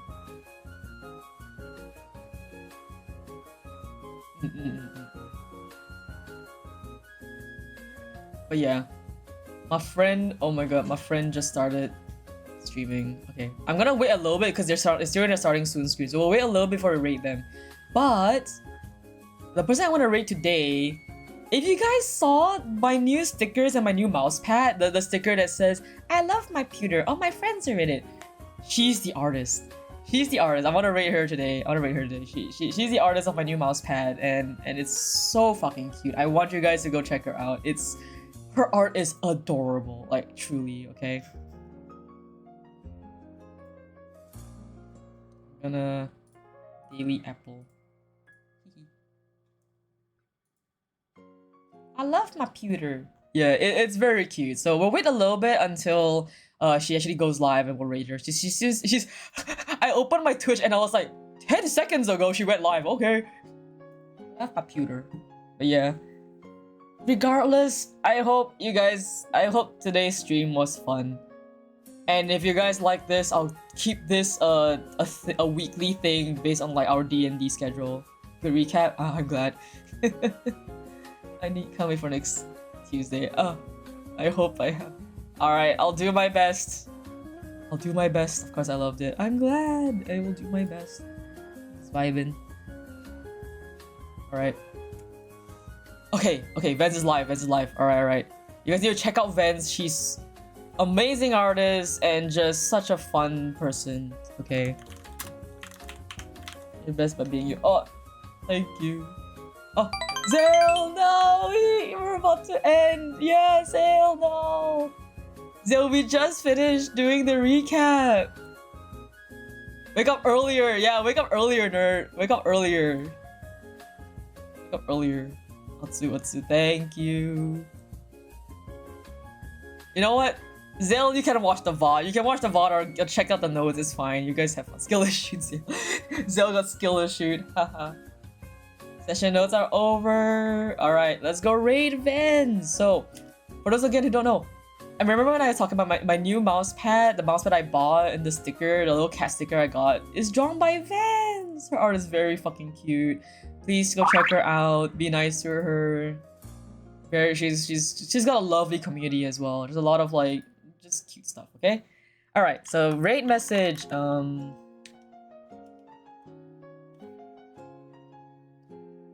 All my friends are in the pewter. My pewter. Okay, we're gonna quote her little sticker. Everything, I'm happy to be part of this chat. Yeah, of course. I'm glad you're enjoying it. Also, Myoto, I will read what you sent me later. My brain has been so pulled apart. My friends are in my pewter. That's our raid message. Alright. With that said, I will say goodbye to y'all. I'll see you guys tomorrow at night for work jail as I finish my rooster fic. Okay, I will finish that rooster fic at that stream. I will not end stream until I finish that fucking fic, okay? Alright? That's my deadline. We'll see. You'll see Rooster. You'll see Rooster. So if you're here for Rooster, come back tomorrow. Idia was here today. Rooster will be here tomorrow. And I'll see you guys next time. Bye bye.